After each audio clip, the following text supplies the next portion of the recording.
नमस्कार संस्कृत के प्रिय विद्यार्थियों, आप सभी का बहुत बहुत स्वागत है मैग्नेट ब्रेस हिंदी मीडियम पर। मैं पंकज तिवारी। जैसा कि मैंने आपसे वादा किया था कि मैं बहुत जल्द ही संस्कृत साहित्य लेखिका का कंप्लीट चैप्टर रिवीजन लेकर के आऊंगा, तो अब उस समय आ गया है। आप लोग भी बिल्कुल तैयार हो जाइए, पुस्तक अपने सामने रखिएगा। देखिए, ये जो कंप्लीट चैप्टर हमारा रिवीजन होता है, ये परीक्षा के लिए बहुत उपयोगी होता है। इसमें कम समय की मात्रा में हम लोग पूरे चैप्टर का क्या करते हैं, एक प्रकार से रिवीजन करते हैं। तो आप लोग भी परीक्षा के उद्देश्य से बहुत अच्छे से रिवीजन करिएगा। ध्यान रखें, इस पर देखें, स्क्रीन पर लिखा हुआ है कक्षा 10वीं संस्कृत बिहार बोर्ड संस्कृत साहित्य लेखिका चतुर्था पाठा कंप्लीट चैप्टर रिवीजन लिखा है ना। तो आज इसी पर चर्चा होने वाली है। वैसे मैंने इसको पार्ट 1 पार्ट 2 के रूप में आपको पढ़ा दिया है, भाग 1 भाग 2 भाग 3 के रूप में, तो आप लोग भी थोड़ा सा ध्यान दीजिए। अब मैं थोड़ा सा इस पर आपसे चर्चा करूंगा कि संस्कृत साहित्य बहुत बड़ा है। देखिए, संस्कृत हमारी दो भागों में विभाजित है, एक तो वैदिक संस्कृत और एक लौकिक संस्कृत। ठीक, तो वैदिक संस्कृत की परंपरा हमारी अलग रही है और वैदिक परंपरा के बाद अब लौकिक संस्कृत परंपरा जो हमारी चली है, जो हम लोग पढ़ रहे हैं। ठीक, तो इसमें हमारे संस्कृत के बहुत से विद्वान, मूर्धन्य विद्वानों ने अपनी अपनी भूमिका को इसमें निभाया है। लेकिन हमारी लेखिकाओं ने भी संस्कृत जगत में बहुत सारी भूमिकाओं को निभाया है, लेकिन उनका नाम बहुत कम देखने को मिलता है। बहुत कम ऐसे लेखिकाओं का नाम है जो संस्कृत जगत में देखने को मिलता है। इसीलिए इस उद्देश्य से इस पाठ को आपके पाठ्यक्रम में जोड़ा गया है, जिससे कि आपको यह भी पता होना चाहिए कि संस्कृत में ऋषि मुनि तपस्वी और मूर्धन्य विद्वानों के साथ साथ हमारी ऋषि पत्नियों के द्वारा भी संस्कृत साहित्य में बहुत बड़ा योगदान दिया गया है और उन्होंने भी इस संस्कृत में बहुत अग्रसर होकर के, अग्रणी होकर के कार्य किया है। तो आज हम उसी पर चर्चा करेंगे, लेखिकाओं की ऊपर चर्चा होने वाली है और उसी प्रकार से पढ़ेंगे जिस प्रकार से, ध्यान रखना कि पाठ का परिचय हमने पार्ट 1 में पढ़ा था, भाग 1 में पढ़ा था। तो बस यहाँ पर थोड़ा समय की अधिकता होगी। कैसे, समय हम जल्दी जल्दी ले गए, आपका समय जल्दी जल्दी लेकर के और कम समय में ज़्यादा काम करने की कोशिश करेंगे। ठीक, सबसे पहली बात करते हैं पाठ परिचय की। तो इसमें लिखा हुआ है कि संस्कृत की सेवा जिस प्रकार पुरुषों ने की, संस्कृत की सेवा जिस प्रकार पुरुषों ने की, उसी प्रकार महिलाओं ने भी वैदिक युग से आज तक इसमें भाग लिया है। प्रायः इस पाठ की उपेक्षा हुई है। प्रस्तुत पाठ में संक्षिप्त रूप में संस्कृत की प्रमुख लेखिकाओं का उल्लेख किया गया है। उनके योगदान संस्कृत साहित्य में अमर हैं। आज भी हमारी संस्कृत जगत में ऐसी ऐसी लेखिकाएं हैं जिनका योगदान संस्कृत में क्या है, अमरत्वता को प्रदान कर गया है, अर्थात अमर हो गया है। ठीक, ये फिर इसमें देखिए आप पाठ का सार दिया हुआ है। पाठ परिचय के बाद पाठ का सार संस्कृत में है, इसका फिर हम हिंदी में आपको बतलाएंगे, पहले आप देख लीजिए। इसको लिखा हुआ है कि समाजस्य यानम पुरुषैः नारीभिश्च चलति साहित्ये अपि उभयोः समानं महत्त्वम् अधुना सर्वभाषासु साहित्य रचनायां स्त्रियोऽपि तत्पराः सन्ति यशश्च लभन्ते संस्कृत साहित्ये प्राचीन कालादेव साहित्य समृद्धि योगदानम् न्यूनाधिकं प्राप्यते। पाठे अस्मिन्नति अति प्रसिद्धानां लेखिकानामेव चर्चा वर्तते, येन साहित्य निधि पूर्णे तासाम योगदानम ज्ञायेत। समझ में आया बेटा? अभी कह दो क्या है, केवल पाठ को इसको पढ़ा है, इसको केवल पारायण किया है। अब इस पर हम चर्चा करने वाले। सबसे पहले तो बात करेंगे समाजस्य। समाजस्य यानम पुरुषैः, समाज को चलाने वाले पुरुषों के द्वारा और नारियों के द्वारा। समाज हमारा किससे चलता है? नारियों से और पुरुषों से, दो लोगों से। सीधी सीधी बात है, सृष्टि का सृजन ही हुआ है तो किससे लिया गया है? महिला और पुरुष दोनों से सृष्टि का सृजन हुआ है। ठीक, तो उसी के बारे में उन्होंने कहा है कि समाज का यान, मतलब यान एक तरह से चलाने के लिए कहा गया है कि समाज का जो हमारा निर्वहन होता है, चलाने का काम है, वो पुरुषों के द्वारा और नारियों के द्वारा चलती माने चलता है। साहित्य अपि, साहित्य में भी उभयोः माने दोनों का, समानम माने समान, महत्वम माने महत्व है। उसी प्रकार से जिस प्रकार से साहित्य में उन्होंने कहा, जिस प्रकार से समाज में दोनों का महत्व है, समाज को चलाने के लिए दो लोगों की आवश्यकता है, नर और मादा, अर्थात हमारी नारी और पुरुष। दोनों की आवश्यकता है। उसी प्रकार से इन्होंने साहित्य में भी दोनों का बहुत महत्वपूर्ण योगदान रहा है। ये पाठ हमारा बतला रहा है। अधुना बोले इस समय सर्वभाषासु, सभी भाषाओं में, साहित्य रचनायाम, साहित्य रचना में, स्त्रियों भी माने स्त्रियों का भी क्या है, तत्पराः सन्ति, स्त्रियां भी तत्पर हैं, यशश्च लभन्ते, और उनका यश भी प्राप्त होता है। यश मतलब उनकी प्रसिद्धि भी प्राप्त होती है। संस्कृत साहित्य में प्राचीन कालादेव, प्राचीन काल से ही साहित्य की समृद्धि, साहित्य की बढ़ोतरी में योगदान न्यून अधिकम, कम से कम और ज्यादा से ज्यादा प्राप्त होता है। किनका? लेखिकाओं का।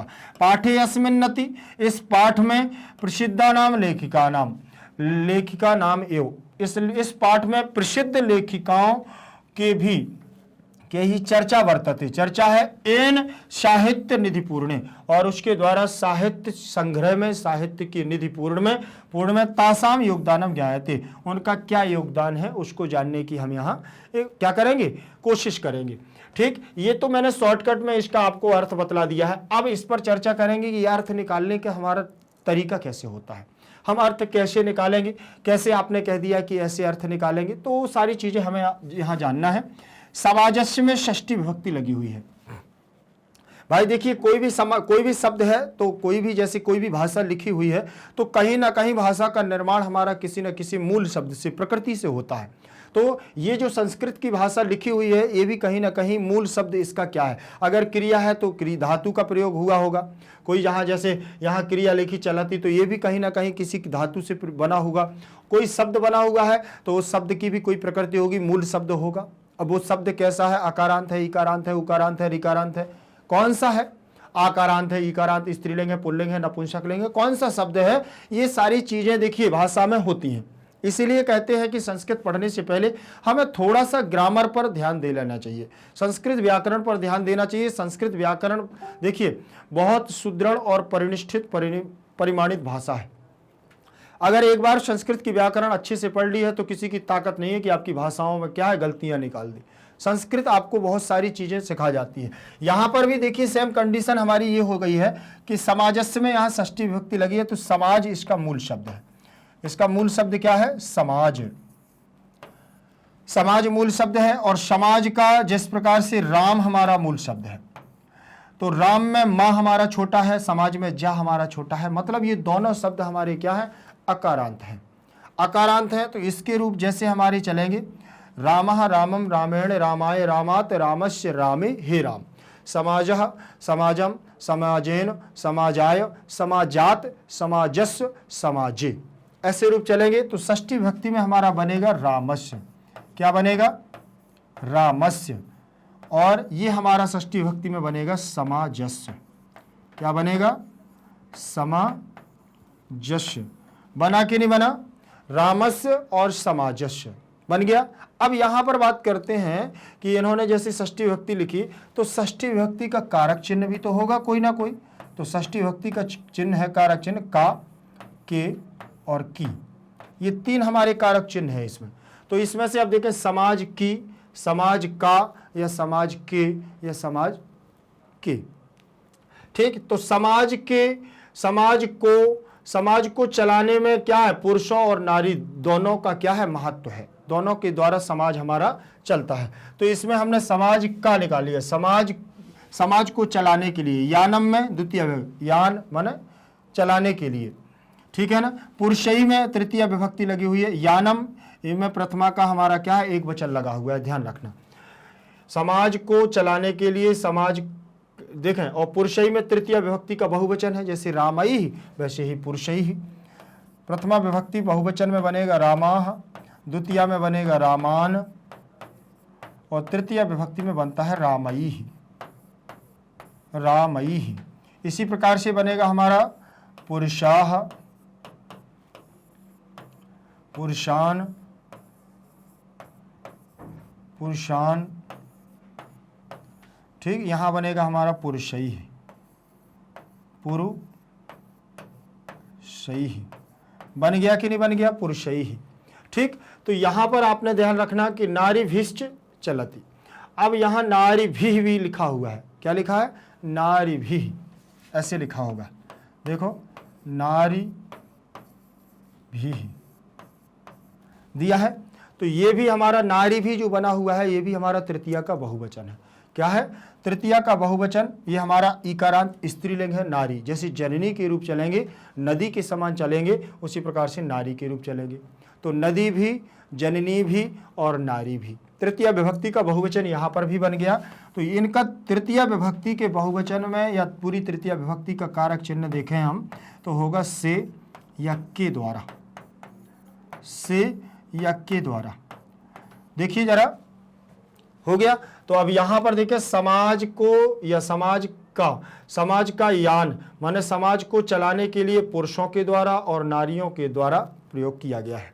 ठीक, चलती और चा माने यहां और होता है। चा मतलब क्या होता है, और चलती चल धातु है हमारी, और लट लकार प्रथम पुरुष एक वचन में बनता है। चलती चलता चलंती, चलती चलता चलंती। आप बेटा एक बात ध्यान रख लेना कि आपके हाथ में कम से कम पेंसिल जरूर होना चाहिए या हाइलाइटर। आप इनको यहाँ पर आप लिख सकते हैं अपने पेंसिल वगैरह से, पेन वगैरह से। तो यहाँ लिखेंगे षष्ठी विभक्ति, यहाँ लिखेंगे तृतीया बहुवचन, यहाँ लिखेंगे तृतीया बहुवचन। ऐसे आप इसको मार्क करें जिससे दोबारा से पढ़ने में आप लोगों को क्या है, थोड़ा सा पता चलता जाए कि इनमें कौन कौन सी विभक्तियां हैं। ठीक, अब यहां लिखा साहित्य, साहित्य प्लस अपि। तो साहित्य में हमारी अगर साहित्य को हम अलग करते हैं, ये साहित्य प्लस अपि, इस प्रकार से यहां पर पूर्व रूप संधि हो जाएगी। ठीक, और अलग से देखें कि साहित्य में कौन सी विभक्ति लगी हुई है, तो हम यहां पर देखेंगे सप्तमी विभक्ति का एक वचन लगा हुआ है। जैसे रामे वैसे ही साहित्य। ठीक, तो रामे वैसे ही साहित्य यहां पर रूप लग गया है। और अपि की बात करें तो इसमें देखेंगे ये हमारा बनेगा साहित्य पी। ये आ ऐसे हो गया, लेकिन ये किस कारण से हुआ है, ये पूर्व रूप संधि के कारण हुआ है। किसके कारण हुआ है, पूर्व रूप संधि, पूर्व रूप संधि के कारण ये हुआ है। ठीक, हुआ है, समझ रहे ना, हुआ। ठीक, तो अब यहां पर पूर्व रूप संधि में सूत्र लगेगा एंगा पदांताद दति, एंगा पदांताद दति, ये आपका सूत्र लग जाएगा। ये कहता है कि पहले पद में ए या ओ मिल जाए और दूसरे पद में अगर हमारा आ है तो आ का अवग्रह हो जाता है। तो यही कंडीशन हुई ना। देखो या में ए की मात्रा लगी है तो पहले पद में ए मिल गया, पीछे आ भी हो गया तो आ का अवग्रह बन गया, इसलिए पूर्व रूप संधि यहां पर हो जाएगी।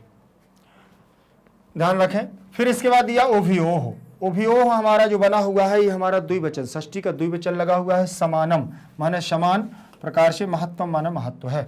अधुना हमारा अव्यय है जिसका मतलब है अभी इसी समय की बात चल रही है, आधुनिक युग की अधुना। सर्वभाषासु, तो इसमें भाषासु में हमारा जैसे रमासु, भाषासु के रूप चलेंगे, रमा के समान, लता के समान, ध्यान रखना। तो सप्तमी का बहुवचन बना हुआ है सर्वभाषासु। साहित्य रचनायाम, तो यहां पर रचना शब्द के रूप चलेंगे, रमा के समान और लता के समान चलाएंगे आप, तो सप्तमी विभक्ति एक वचन में बनेगा रचनायाम। कैसे, जैसे लता लताम लतया लतायै लतायाह लतायाह लतायाम, तो ये बन गया सप्तमी एक वचन में।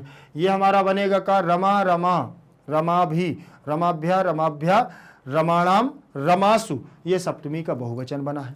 ठीक बेटा, आगे देखेंगे। फिर लिखा है स्त्रियोपि, क्या लिखा है, स्त्रियोपि, स्त्रियः प्लस अपि। तो यहां आपकी होगी कौन सी संधि, कई लोग दिमाग लगा रहे होंगे कि पूर्व रूप संधि है यहाँ पर, क्योंकि ऊपर अभी मैंने बताया है साहित्यपि, ऊपर बताया है अभी क्या साहित्यपि, और यहाँ पर भी बना हुआ है स्त्रियोपि।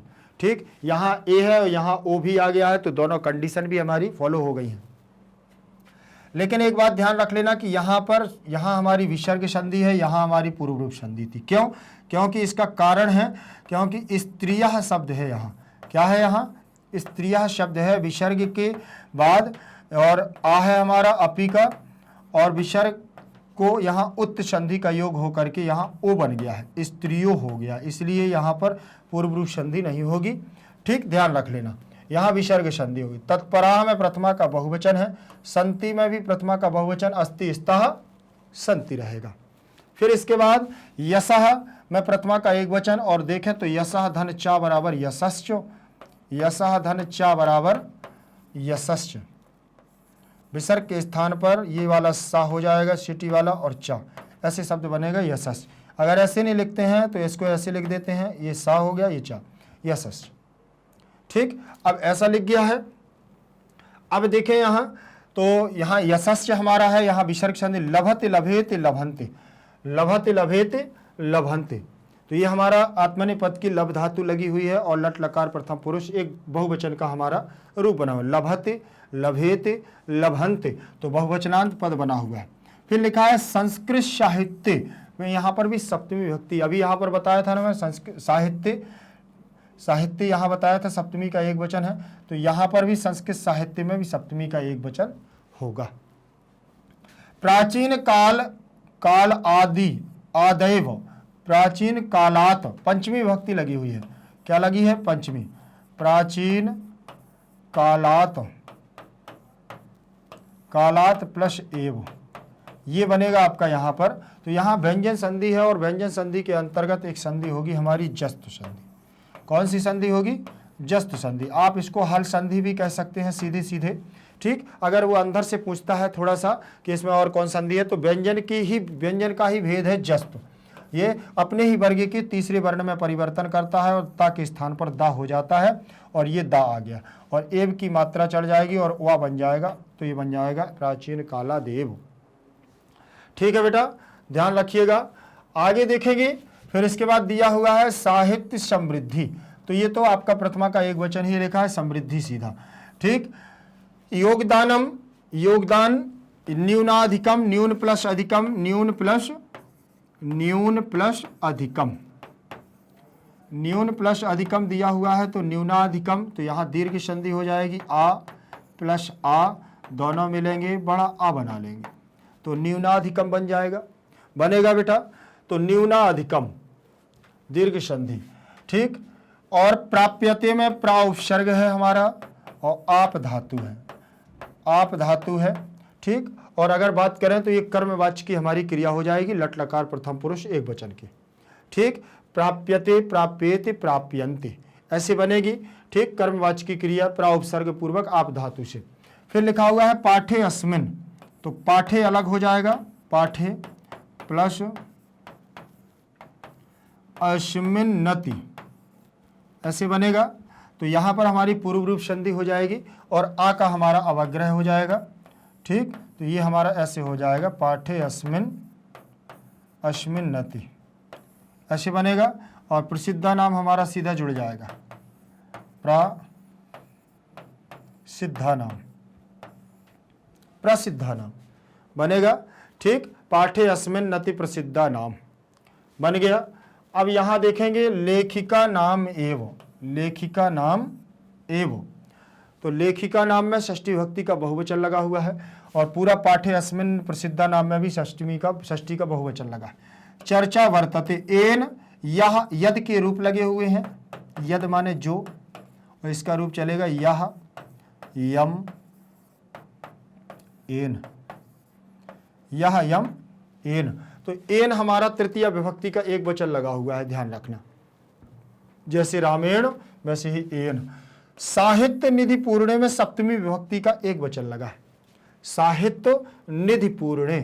ठीक, तो सप्तमी का एक वचन, तासाम सप्तमी का बहुवचन, योगदानम ज्ञाएत, ज्ञाएत। ठीक, एत एताम एयु, ये ध्यान रखना, ज्ञाएत ज्ञाएताम ज्ञाएत एयु, ज्ञाएयु, ऐसे बनेगा, विधिलिंग लकार हो जाएगा। अनुवाद देखेंगे, इसका हिंदी अनुवाद, समाज की गाड़ी पुरुषों और स्त्रियों के द्वारा चलती है। याना मतलब मैंने बताया था ना, चलना या गाड़ी, ठीक, वाहन। ठीक, समाज की गाड़ी पुरुषों और स्त्रियों के द्वारा चलती है। साहित्य में भी दोनों का समान महत्व है, दोनों का, किसका, पुरुष का और स्त्री का, दोनों का महत्व है। आजकल सभी भाषाओं की साहित्य रचना में स्त्रियां भी तत्पर हैं। जितनी भी आजकल साहित्य की भाषाओं का क्या है कि रचना हो रही है, उनमें भी क्या है, हमारी स्त्रियां इन्वॉल्व हैं, और यश भी पा रही हैं, और उनमें प्रसिद्धि भी पा रही हैं। संस्कृत साहित्य में प्राचीन काल से ही साहित्य को समृद्ध बनाने में दोनों का योगदान कम अधिक के रूप में प्राप्त होता रहा है। ठीक, इस पाठ में अति प्रसिद्ध लेखिकाओं का ही चर्चा की गई है, जिससे साहित्य रूपी खजाना को भरने में उन स्त्रियों का योगदान के बारे में जानकारी होती है। अर्थात जो हमारी संस्कृत साहित्य को भरा गया है, पूर्ण किया गया है, उस खजाने को एकत्रित किया गया है, उसमें जो हमारी प्रसिद्ध लेखिकाएं हैं, उन प्रसिद्ध लेखिकाओं के बारे में यहाँ पर क्या किया गया है, चर्चा की गई है। ठीक है बेटा, आगे देखेंगे। पहला नंबर का पैराग्राफ अब हमारा आ गया है, यहाँ से हमारा पाठ प्रारंभ होगा, तो आप लोग भी ध्यान से इसको पढ़िएगा। ठीक है, आप अपनी पुस्तक जरूर अपने पास रखिएगा, ध्यान रखना इस बात का। लिखा हुआ है कि विपुलम संस्कृत साहित्यम विभिन्न कविभिः शास्त्रकारैश्च संवर्धितम वैदिक कालादारभ्य शास्त्राणां काव्यानां च रचने संरक्षणे च यथा पुरुषाः दत्तचित्ता अभवन् तथैव स्त्रियोऽपि दत्तावधानाः प्राप्यन्ते। वैदिक युगे मंत्राणां दर्शका न केवलाः ऋषयः प्रत्युत ऋषिकाः अपि सन्ति। ऋग्वेदे 24 अथर्ववेदे च 5 ऋषिकाः मंत्र दर्शनवत्यो निर्दिश्यन्ते यथा यमी अपाला उर्वशी इंद्राणी वागम भृणी इत्यादयः। देखिए पहला पैराग्राफ है, इसको हम लोगों ने अभी केवल पढ़ा। ठीक, आगे देखें।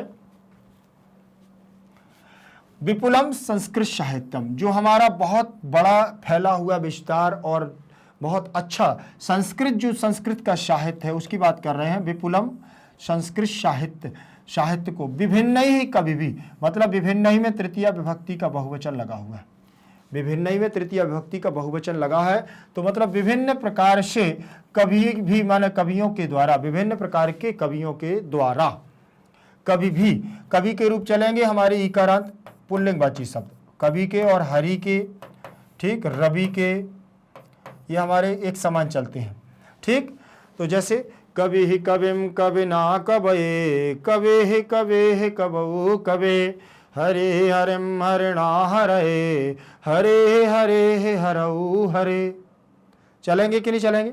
रवि रविम रविना रवये रवे रवे रवऊ रवे, ऐसे रूप चलते हैं एक समान। एक सीख लोगे सारे बनने लगेंगे आपसे।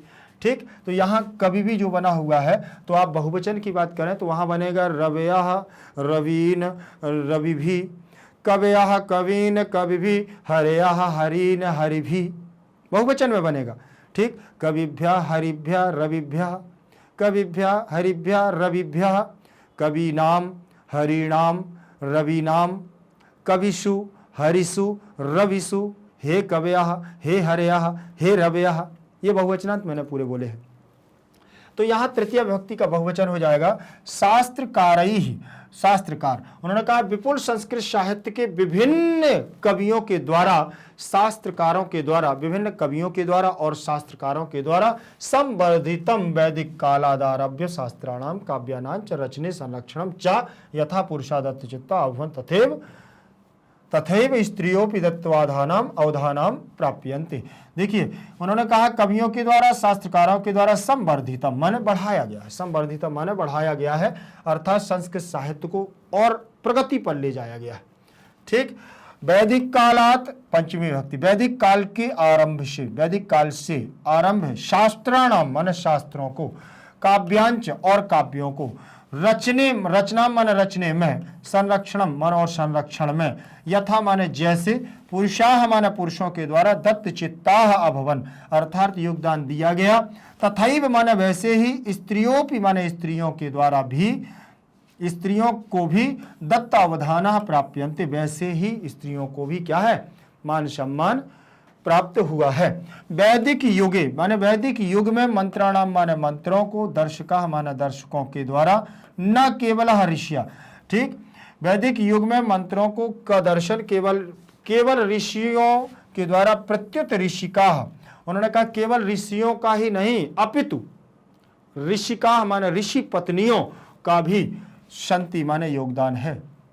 ऋग्वेदे माने ऋग्वेद में, 24 अथर्ववेदे अर्थात 24 जो 24 प्रकार के हमारे चतुर्विंशति अध्याय होगा, ठीक है ना, चतुर्विंशति अध्याय अथर्ववेद में चतुर्विंशति 24 में अध्याय होगा और अथर्ववेद में, और पंच ऋषि का बोले और 5 ऋषियों का, 5 ऋषि पत्नियों का मंत्र दर्शन बत्तियों माने मंत्रों को के देखने को, निर्दिश्यन्ते माने देखा, जैसे बोले कौन कौन सी ऋषियों के नाम मिले, बोले यमी, अपाला, उर्वशी, इंद्राणी, बागंभृणी इत्यादि आदि आदि।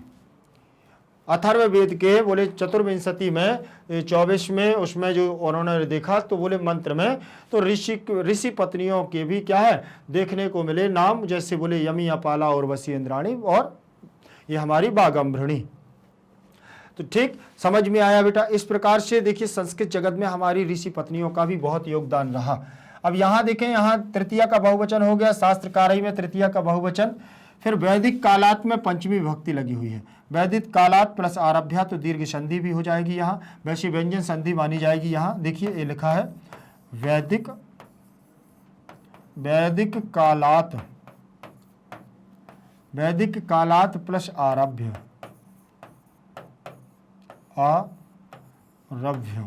ठीक। तो यहाँ ता के स्थान पर द हो गया है और व्यंजन संधि के अंतर्गत, हल संधि के अंतर्गत हमारी जस्त संधि आती है। कौन सी? जस्त संधि, जो अपने ही वर्ग के तीसरे वर्ण में परिवर्तन करवाती है, झलाम जस झस्सी के रूप में। आरभ्य का आ जुड़ जाएगा तो द पूरा हो जाएगा और रभ्य यहाँ पर जुड़ जाएगा। हो गया वैदिक कालादारभ्य। ठीक, वैदिक कालादारभ्य समझ में आया। अब यहाँ पर पंचमी विभक्ति हो गई है और व्यंजन संधि की देखें तो जस्त संधि मिल गई है। शास्त्राणाम में षष्ठी विभक्ति का बहुवचन है। शास्त्राणाम में षष्ठी विभक्ति का बहुवचन है, जैसे रमाणाम वैसे ही हमारा बनेगा शास्त्राणाम। काव्यानांच, तो काव्यानाम प्लस च, तो यहाँ पर भी हमारी अनुनासिक संधि हो जाएगी। मकार के बाद किसी भी वर्ग का अगर अक्षर आता है तो वह अपने ही वर्ग के अक्षर में मो, देखिए माँ अनुशासिक यरो अनुनास के अनुनास को वाह, ठीक, अनुनासिक के रूप में परिवर्तन हो जाता है। जैसे काव्यानाम लिखा है ना, वैसे षष्ठी विभक्ति काव्यानाम में है बेटा, ध्यान रख लेना। काव्यानाम प्लस च, वैसे हमारा काव्यानाम प्लस चा हो जाएगा। माँ का परिवर्तन चा को देख करके हुआ। कैसे? चा पीछे है माँ के बाद, तो ध्यान रखना कि चा का पंचम अक्षर क्या? चा, छा, जा, झा, इया, तो क्या हो जाएगा? इया हो जाएगा। काव्या ना इया और चा हो गया। ठीक, अब यहां पर ध्यान रखना, अब इसका जब वर्ण सम्मेलन कृत्य करेंगे तो इसका वर्ण सम्मेलन कृत्य होगा काव्या नांच, ऐसे बनेगा काव्यानांच, बन गया ना काव्यानांच। चा हमारा वो इया हमारा आधा है और चा हमारा पूरा है। फिर इसमें देखो रचने लिखा है, रचने में सप्तमी विभक्ति का एक वचन लगा हुआ है। रचने में सप्तमी विभक्ति का एक वचन लगा हुआ है और संरक्षणे में भी सप्तमी विभक्ति का एक वचन लगा है। ध्यान रखना, चा माने और यथा माने जैसे, यथा मतलब जैसे। और पुरुषाह प्रथमा का बहुवचनांत पद लगा है। पुरुषा क्या लगा हुआ है? प्रथमा का बहुवचनांत पद लगा हुआ है। दत्त चित्ता में भी प्रथमा का बहुवचन अभवन, आभवन बनेगा, बहुवचनांत पद है हमारा। ठीक, और लंग लकार भूतकाल का है, ध्यान रख लेना। तो अभवत, अभवताम, अभवन बनेगा। ठीक, इसमें हमारा आ लंग लकार में भूतकाल का बोधक होता है। आ हमारा धातु के पहले जुड़ेगा। ठीक, तथैव, तथा धन एव वृद्धि संधि भी है और तथैव माने वैसे ही। स्त्रियः धन अपि बराबर स्त्रियोपि, तो यहाँ विसर्ग संधि हो जाएगी। और स्त्रियों का भी, बोले स्त्रियों का भी दत्तावधानाः प्राप्यन्ते, योगदान मिलता है। ठीक है ना, योगदान प्राप्त होता है। तो दत्त अवधाना में भी प्रथमा का बहुवचन लगा हुआ है। दत्त अवधाना, दत्त अवधानौ, दत्त अवधानाः, प्रथमा का बहुवचन। प्राप्यते, प्राप्येते, प्राप्यन्ते, यहाँ भी प्रथमा का प्रा उपसर्ग पूर्वक आप धातु से प्राप्यन्ते बना हुआ है। तो यहाँ पर भी हमारा क्या हो जाएगा? बहुवचनांत पद है। लट कर्मवाची की क्रिया है, लट लकार प्रथम पुरुष, एक वचन की हमारी क्रिया लगी। यहां से देखें, वैदिक युगे मंत्राणाम दर्शिका न केवला ऋषिया। देखिए वैदिक युगे में सप्तमी विभक्ति का एक वचन लगा है। वैदिक युग में क्या लगा है? सप्तमी विभक्ति का एक वचन लगा हुआ है। मंत्राणाम की बात करते हैं तो मंत्राणाम में षष्ठी भक्ति का बहुवचन लगा हुआ है। जैसे रामाणाम वैसे ही मंत्राणाम, जैसे फलानाम वैसे ही मंत्राणाम, ठीक, जैसे शास्त्राणाम वैसे ही मंत्राणाम बनेगा।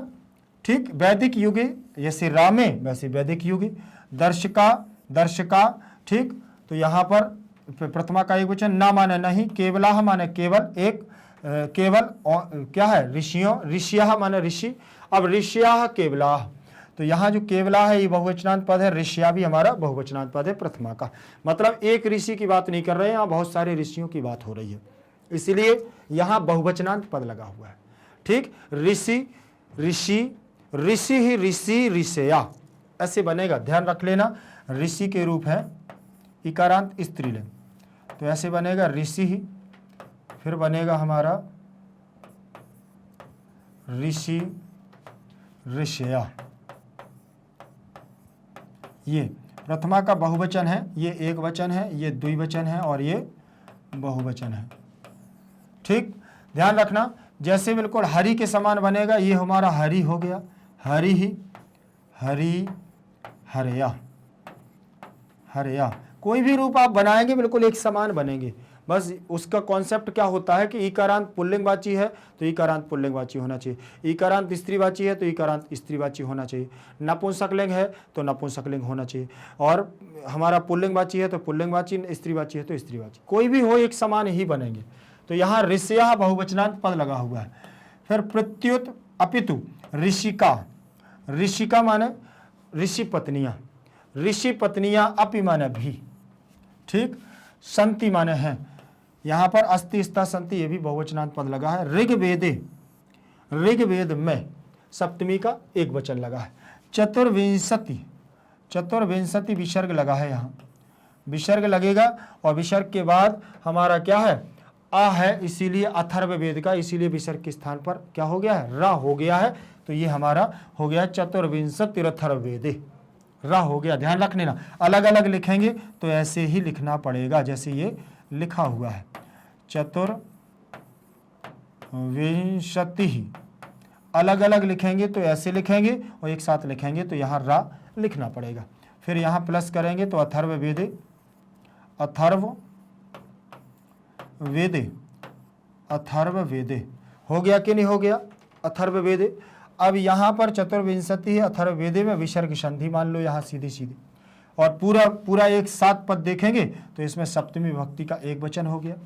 चा माने और, पंच माने पांच, ऋषिका माने ऋषि पत्नियां, पांच ऋषि पत्नियां मंत्र दर्शन बत्तियों, मंत्र दर्शन बत्तियों, ठीक, यो हो गया है वहां पर, ठीक, निर्दिश्यते निर्दिश्यते सेते निर्दिश्यन्ते, ये भी हमारा बहुवचनांत पद लगा है। यथा माने जैसे, यमी अपाला और वशी द्राणी वागमृणी इत्यादय, इति धन आदया इत्यादय, इति धन आदया इत्यादय, यण संधि हो गई यहाँ।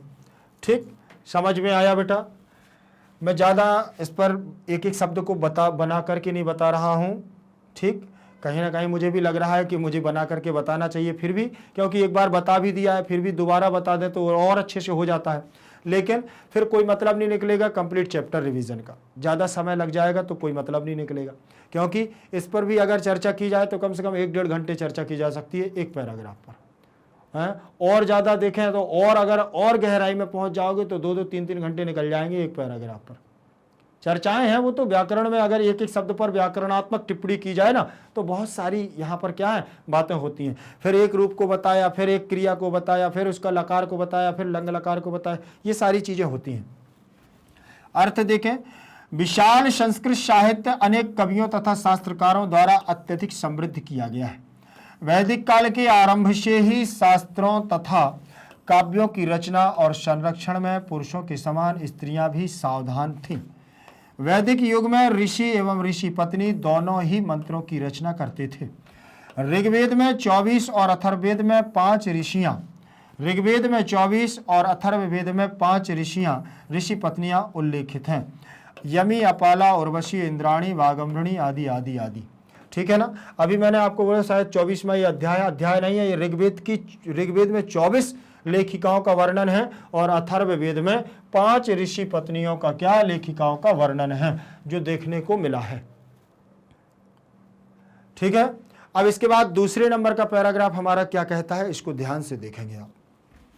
इसमें देखें लिखा हुआ है बृहदारण्यकोपनिषदि, बृहदारण्यकोपनिषदि याज्ञवल्क्यस्य पत्नी ही मैत्रेयी दार्शनिक रुचिमति वर्णिता याम याज्ञवल्क्यस्य आत्मतत्त्वं शिक्षयति जनकस्य सभायां शास्त्रार्थ कुशलः गार्गी वाचक नुति तिष्ठति स्म महाभारते अपि जीवन पर्यन्तं वेदांतानुशीलन परायाः सुलभायाः वर्णनं लभ्यते।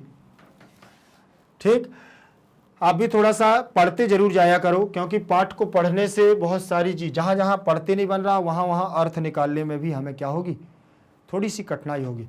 तो कोशिश ये करना है कि जब तक हम पढ़ना नहीं सीखेंगे तब तक हम उसका अर्थ अच्छे से नहीं निकाल पाएंगे। पढ़ना कब आएगा, जब हमें ये मालूम होगा कि कौन सी विभक्ति लगी हुई है, कौन सा कारक लगा हुआ है, कौन सी विभक्ति का कौन सा रूप है, तो वहाँ ऑटोमेटिक हमसे कौन सी संधि बन रही है, किस संधि के आधार पर यहाँ कौन सा परिवर्तन हुआ है।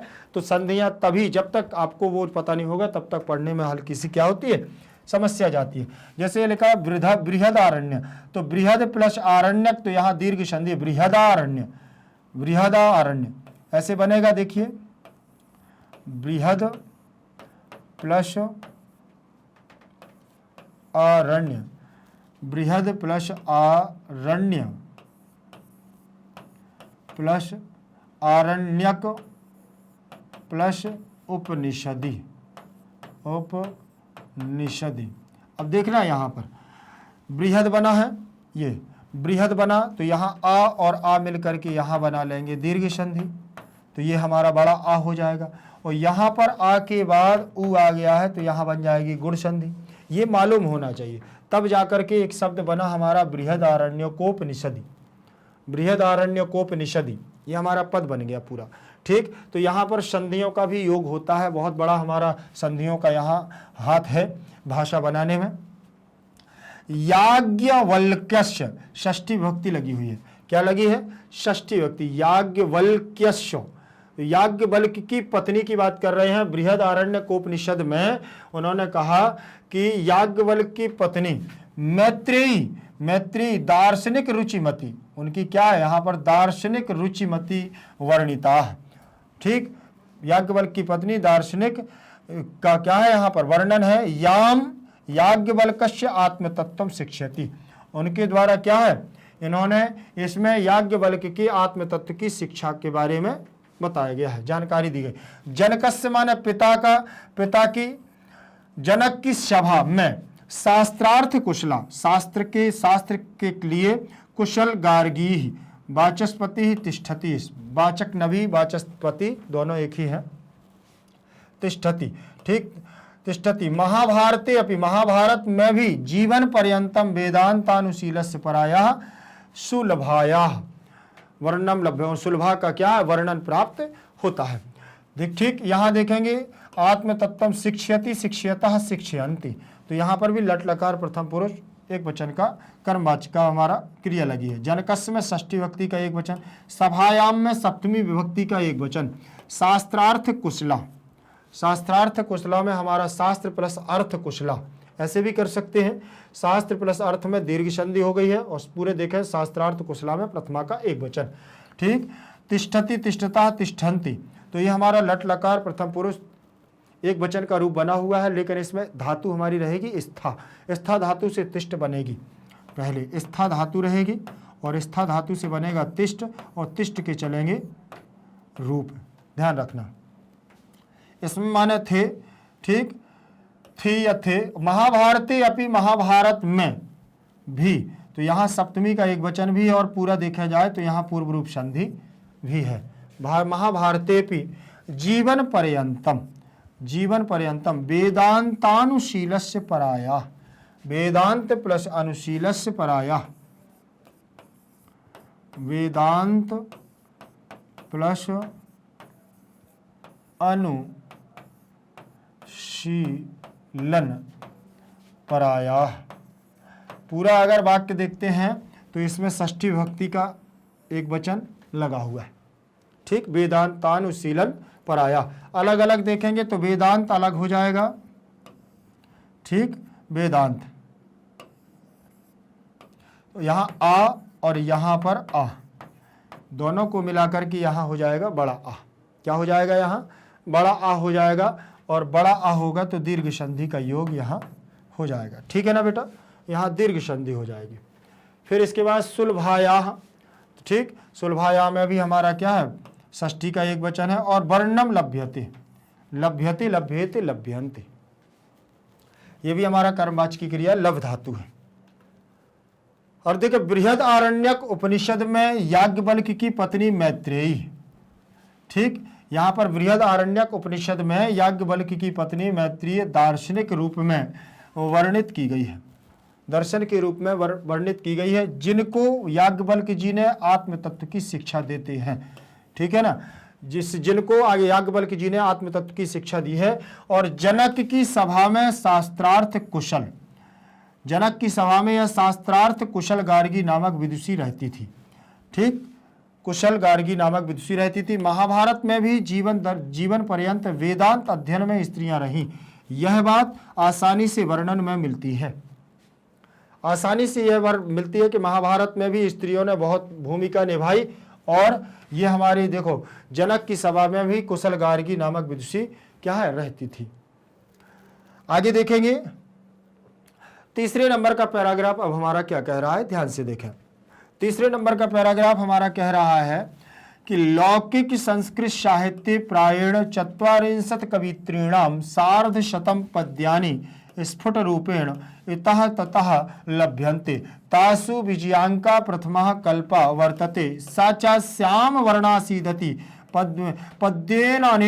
पद्यानेन स्फुटी भवति। यहां से देखें, लौकिक संस्कृत साहित्य, लौकिक मतलब लोक प्लस एक बराबर लौकिक,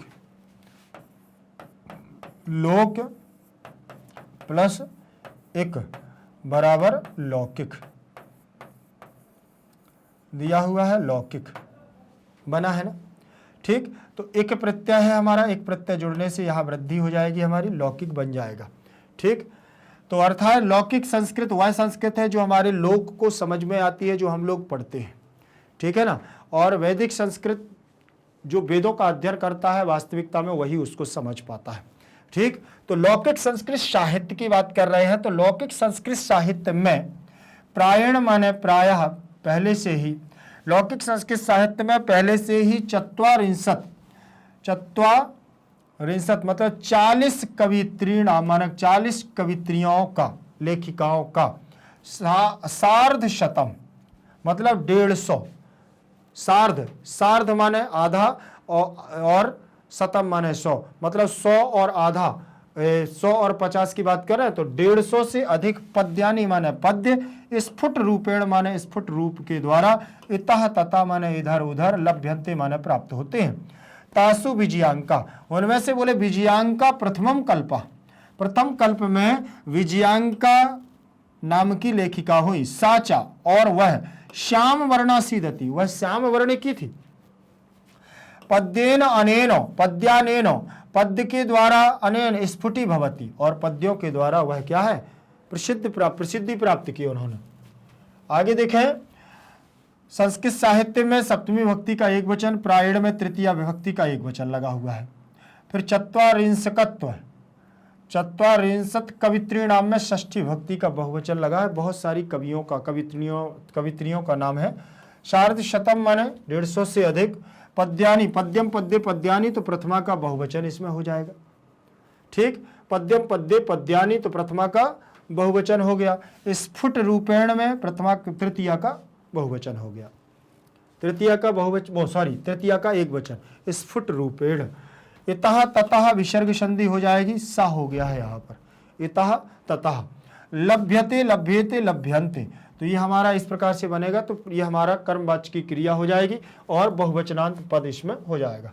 तासु में सप्तमी विभक्ति लगी हुई है, विजयांका में प्रथमा, और प्रथम कल्पाह, प्रथम कल्प की बात है। सा माना वह, चा माना और, श्याम वर्ण आसीदति, तो यहां दीर्घ संधि हो गई है, श्याम वर्ण, श्याम वर्ण प्लस आसीदिति, श्याम वर्ण आसीदिति। तो यहाँ पर आ और यहाँ पर आ दोनों मिलकर के बड़ा आ बना लेंगे, ठीक। दीर्घ संधि यहाँ हो जाएगी। पद्येन में तृतीया विभक्ति का एक वचन लगा हुआ है, पद्येन, ऐसे बन जाएगा पद्येन प्लस अनेन, तो यहाँ दीर्घ संधि भी हो गई है, ठीक। पद्येन, पद्येन हो गया, पद्येन प्लस अनेन, तो यहाँ आ और यहाँ आ, तो दोनों मिलेंगे तो बड़ा आ। शब्द बनेगा हमारा क्या, पद्येनानेन, पद्येनानेन हो गया ना। तो यहाँ पर हमारा क्या हो जाएगा, पद्यानेन, पद्यानेनानेन, तो दीर्घ संधि हो जाएगी।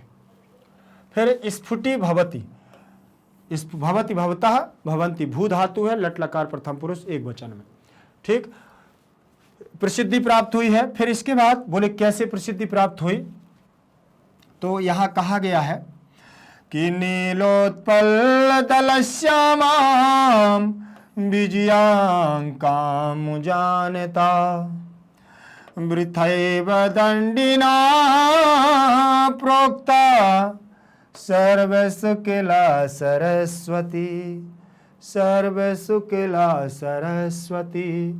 नीलोत्पल तल श्यामा विजयांकां जानता मृतैव दंडिना प्रोक्ता सर्वसुकिला सरस्वती, सर्वसुकिला सरस्वती।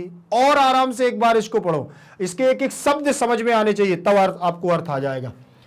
नीलोत्पल तल श्यामां विजयांकां अजानता वृथैव दंडिना प्रोक्ता सर्वसुकिला सरस्वती, सर्वसुकिला सरस्वती।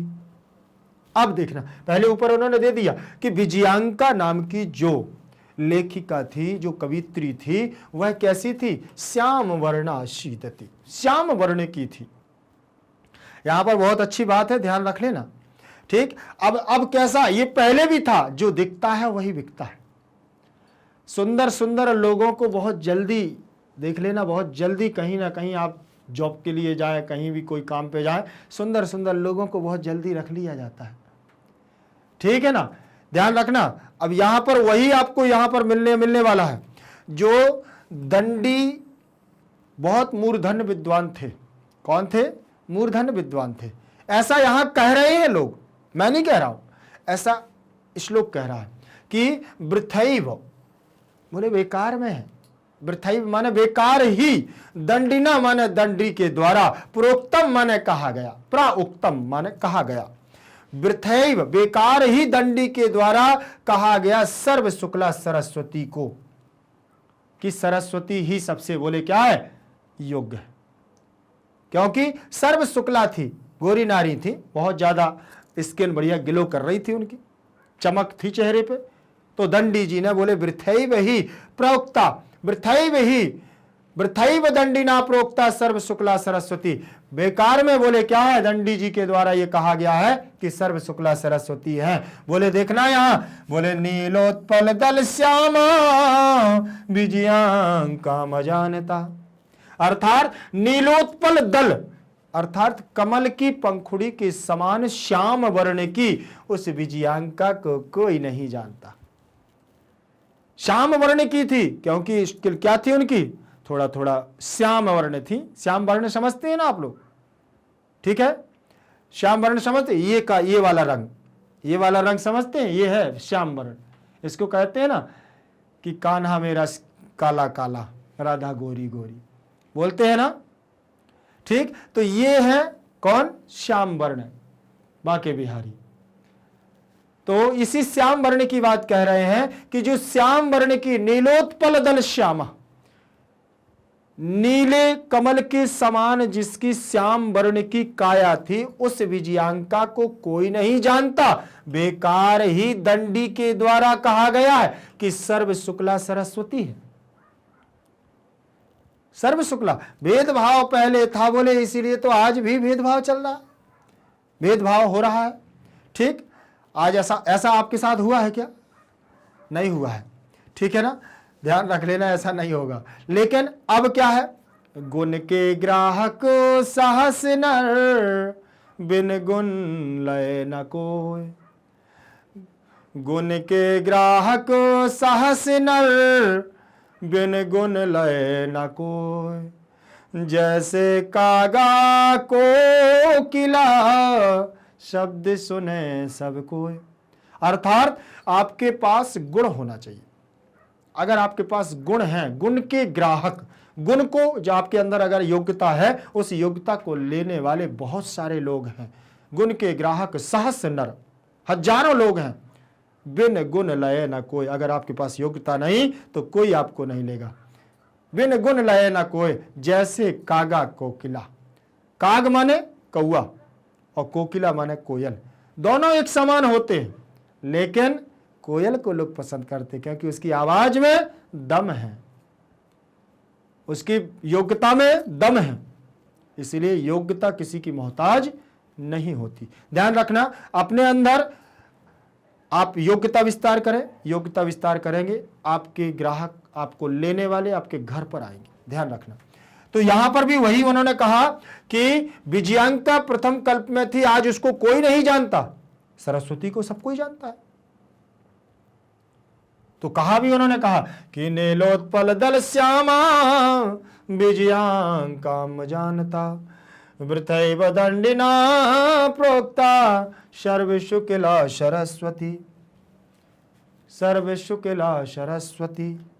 ठीक, देखिए थोड़ा सा यहां पर देख लें, नीलोत्पल दल, नीलोत्पल दल श्यामाम, तो द्वितीय विभक्ति लगी हुई है, और विजयांकाम द्वितीय विभक्ति, अजानता अलग हो जाएगा, वृथैव में वृद्धि संधि, दंडिना में तृतीय विभक्ति लगी हुई है, तृतीय का एक वचन। जैसे कवि ही कविम कविना, दंडी ही दंडिम दंडिना, हरि ही हरिम हरिणा, दंडी ही दंडिम दंडिना, अग्नि ही अग्निम अग्निना। इसी प्रकार रुक चल, प्रा धन उक्ता बराबर प्रोक्ता, प्रा उपसर्ग है और उक्ता से बनेगा प्रोक्ता, यहां गुण संधि हो गई है ओ। ठीक, फिर सर्व शुक्ला सरस्वती प्रथमा एक वचन। अर्थ देखें, लौकिक संस्कृत साहित्य में प्रायः 40 कवियत्रियों का 150 से अधिक पद स्पष्ट रूप से प्राप्त होते हैं, जहां तहां प्राप्त होते हैं। उनमें विजयांका का प्रथम कल्प है, उनमें विजयांका का क्या है, प्रथम कल्प है। वह श्याम वर्ण की थी, यह इस पद से स्पष्ट होता है, यह इस पद से स्पष्ट होता है। बोले नीले कमल के समान श्याम वर्ण की विजयांका को न जानते हुए सरस्वती को सर्व शुक्ला दंडी द्वारा व्यर्थ ही कहा गया। ठीक है ना, नीले कमल के समान श्याम वर्ण की विजयांका को न जानते हुए, कोई नहीं जानता, बोले ना जानते हुए सरस्वती को सर्व शुक्ला बता दिया है, दंडी के द्वारा व्यर्थ ही कहा गया। दंडी के द्वारा यह बताया गया है कि सर्व शुक्ला सरस्वती है और इसके अलावा और कोई नहीं है। लेकिन बोले नीलोत्पल दल श्यामा, नीले कमल के समान श्याम वर्ण की विजयांका को कोई नहीं जानता, विजयांका न जानता। चौथे नंबर का पैराग्राफ देखेंगे ध्यान से। पैराग्राफ में कहा है, चौथे नंबर के पैराग्राफ में, कि तस्याह कालः अष्टम शतकम इति अनुमीयते, अनुमीयते चालुक्य वंशी यस्य चंद्रादित्यस्य राज्ञी विजय भट्टारिकैव विजयांका इति बहवा मन्यते। किंच शीला भट्टारिका देवकुमारिका रामभद्रांबा प्रभृतयः दक्षिण भारतीयाः संस्कृत लेखिकाः स्वस्फुटपचै प्रसिद्धा। देखें, तस्याह काला, उस काल में, अष्टक शतकम इदम अनुमीयते, 8वीं शताब्दी की बात कर रहे हैं वो, कि उस काल में अनुमीयते चालुक्य वंशीय, चालुक्य वंश का शासन काल चल रहा था। जब चालुक्य वंश के समय चंद्रादित्य, मतलब चंद्रादित्य की पत्नी, चंद्रादित्य की रानी, रानी कह दे या चंद्रादित्य की क्या है, चालुक्य वंशीयस, चालुक्य वंश की चंद्रादित्य की राज्ञी माने रानी, विजय भट्टारिका, विजय भट्टारिका ऐव, विजय भट्टारिका ऐव माने विजय भट्टारिका ही, विजयांका इति बहवः मन्यते। जो चालुक्य वंश के राजा थे चंद्रादित्य, उनकी पत्नी, उनकी रानी विजय भट्टारिका ही विजयांका के नाम से लोग, बहुत सारे लोग मानते हैं कि विजय भट्टारिका ही विजयांका थे, मानते हैं। किंचा, लेकिन शीला भट्टारिका और भी हैं, बोले शीला भट्टारिका, देव कुमारिका, राम भद्रांबा प्रभृतया दक्षिण भारतीय, दक्षिण भारत में शीला भट्टारिका, देव कुमारिका, राम भद्रांबा दक्षिण भारतीय संस्कृत लेखिका, संस्कृत लेखिकाओं का स्वस्फुट रचयी, अपने द्वारा रचित स्फुट के द्वारा प्रसिद्धि प्राप्त की, के द्वारा क्या किया उन्होंने, प्रसिद्धि को प्राप्त किया। तस्याह षष्ठी भक्ति का एक वचन, तस्याह लगा हुआ है, अब बहुवचनांत पद लगा है, वो सॉरी एक वचनांत पद लगा हुआ है और स्त्रीवाची लगा है, क्योंकि यहाँ लेखिकाओं की बात चल रही। काला में प्रथमा विभक्ति का एक वचन लगा है। अष्टम शतकम, अष्टम शतकम अलग हो जाएगा, इति अनुमीयते अलग हो जाएगा, ऐसे होगा अष्टम, अष्टम शतकम, अष्टम शतकम इति अनुमीयते, अनुमीयते, अनुमीयते ऐसे हो जाएगा। तो यहाँ यण संधि हो जाएगी, ये तो सीधे सीधे इसमें मिल जाएगा, ठीक है, ध्यान रखना। अनुमीयते, अनुमीयते, अनुमीयते, अनुमीयन्ते, तो ये हमारा कर्मवाचक की क्रिया के रूप में प्रयोग हो जाएगा एक वचन में।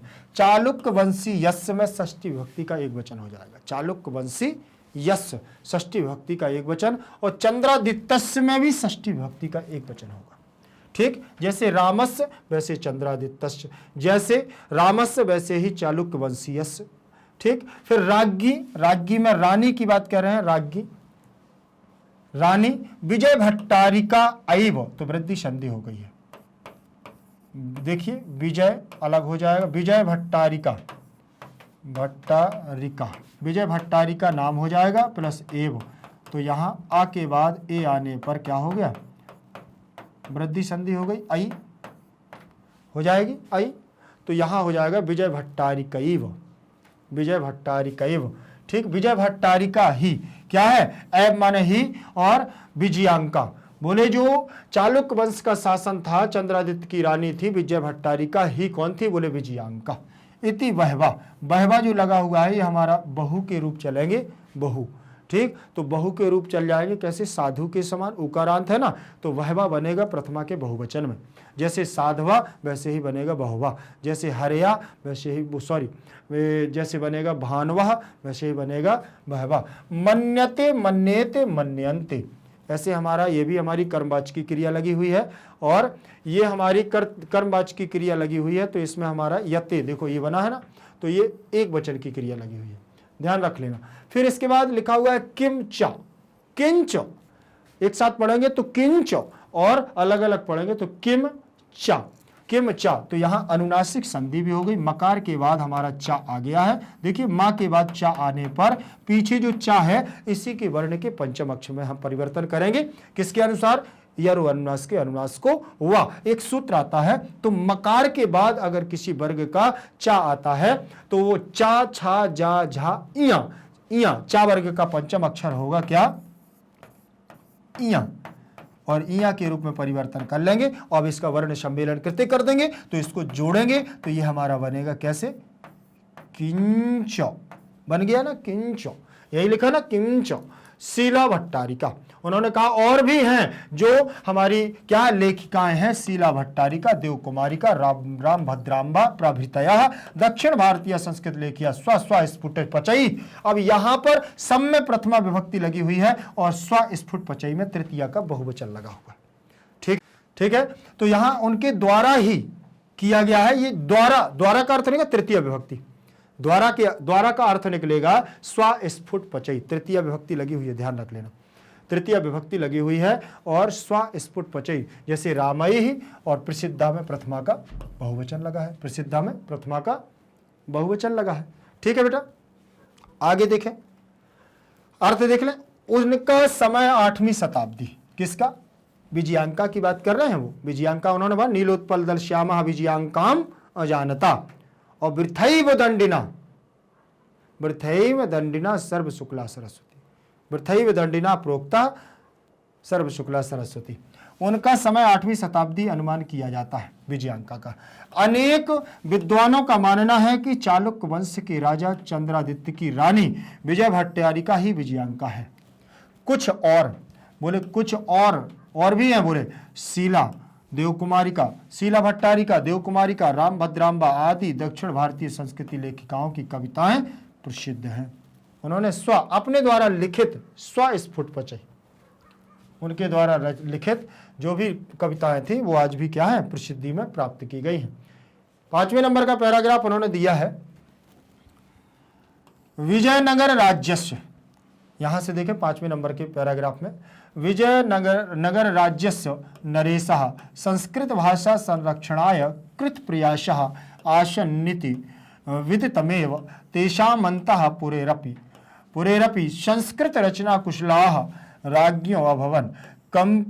कंपणरायस्य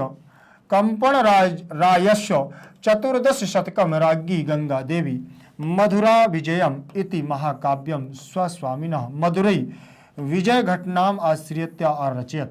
तत्रालंकाराणाम सन्निवेशः आवर्जको वर्तते। देखें यहां पर, अब उसके आगे देना कि विजयनगर राज्य के, विजयनगर मगर लिखा हुआ है विजयनगर राज्यस्य, षष्ठी विभक्ति का एक वचन, जैसे रामस्य वैसे ही राज्यस्य, और आप राज्य के रूप देखेंगे आगे का शब्द जो कहते हो जोड़ देंगे। ठीक है, तो उन्होंने कह दिया विजयनगर राज्यस्य, विजयनगर राज्यस्य नरेशाह, प्रथमा का बहुवचन हो जाएगा। क्या होगा यहाँ पर?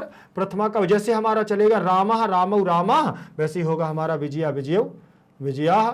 ठीक है ना, और रामः रामौ रामाः और नरेशः नरेशौ नरेशाः, और देखें और विजय के रूप चलाएंगे तो विजया विजयौ विजयाः भी चल जाएगा। ठीक, संस्कृत भाषा संरक्षणाय, चतुर्थी विभक्ति का एक वचन लगा पूरे में। देखें संस्कृत भाषा संरक्षणाय, रामाय संरक्षणाय, तो संस्कृत भाषा के संरक्षण के लिए विजयनगर के नरेश माने राजा, विजयनगर के राजाओं के द्वारा क्या है? राजा ने संस्कृत भाषा की संरक्षण के लिए कृत प्रयासा माने बहुत प्रयास किए, आसन नीति बहुत प्रयास किए थे। विदितम में, ये जानकारी में है, तेषाम अंतःपुरेरपि, और उनके अंतःपुर में भी संस्कृत रचना कुशलाः, अर्थात जो उनके राज्य में भी, अंतःपुरा मतलब उनके राज्य में संस्कृत रचना कुशला, संस्कृत रचना में कुशल, जो संस्कृत लेखन कार्य में पढ़ने में कुशल, राज्ञों अभवन, अर्थात वो जो राजा थे वहां पर भी क्या संस्कृत रचना में कुशल वो भी थे। और कंपन राज्य से, बोले कंपन राज्य में 14 शतकम, अर्थात 24, वो 14 14वीं सदी में राज्ञी माने रानी कंपन राज्य की रानी, कंपन राज्य की 14वीं शताब्दी में कंपन राज्य की रानी गंगा देवी ने मधुरा विजयम इति महाकाव्यम स्वस्वामिनो, अर्थात जो गंगा देवी है उन्होंने मधुरा विजयम नाम महाकाव्य को स्वस्वामिनो, अपने स्वामी के द्वारा, स्वस्वामिनो मदुरई मतलब मदुरई के द्वारा विजय घटना आश्रित, अर्थात जो विजय घटना पर आश्रित किया, कौन सा? मधुरा विजयम। ठीक, मधुरा विजयम नाम का काव्य उन्होंने क्या कर दिया? रच दिया। वहां पर देखिए अलंकारों का भी सन्निवेश उनके द्वारा किया गया। ठीक, अब इसके बाद देखेंगे जरा, तस्मिन्नेव राज्ये 16 शतके शासन कुर्वतः अच्युत राज्यस्य राज्ञी तिरुवलम्बराम्बा वरदाम्बिका परिणय नामकं प्रौढ़ं चंपू काव्यम आरचयत्। तत्र संस्कृत गद्यस्य छटा समस्त पदावल्या ललित पदा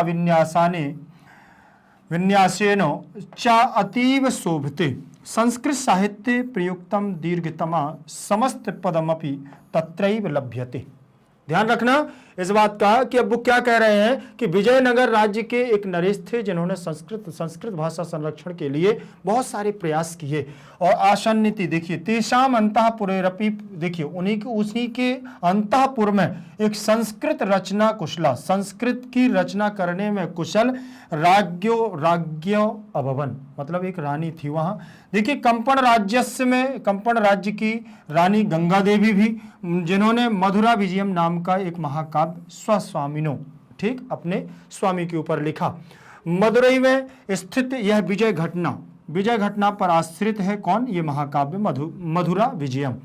तत्र अलंकारण सन्निवेश आवर्जको वर्तते, उन्होंने क्या कर दिया, उसमें बहुत सारे अलंकारों का सन्निवेश किया। तस्मिन् नैव राज्य 16 वर्षे, अब उसी राज्य में, तस्मिन् नैव राज्य, उसी राज्य में 16 वर्ष सत के, अर्थात 16वीं शताब्दी की बात कर रहे हैं। 16वीं शताब्दी में शासन कुर्वता, 16वीं शताब्दी में शासन किए गए अच्युत राज्य की रानी तिरुमलांबा और वरदाम्बिका परिणय, ठीक, तिरुमलांबा और वरदाम्बिका परिणय नामक प्रौढ़ चंपू काव्य, जो यहाँ की रानी थी, जो उनका नाम था तिरुमलांबा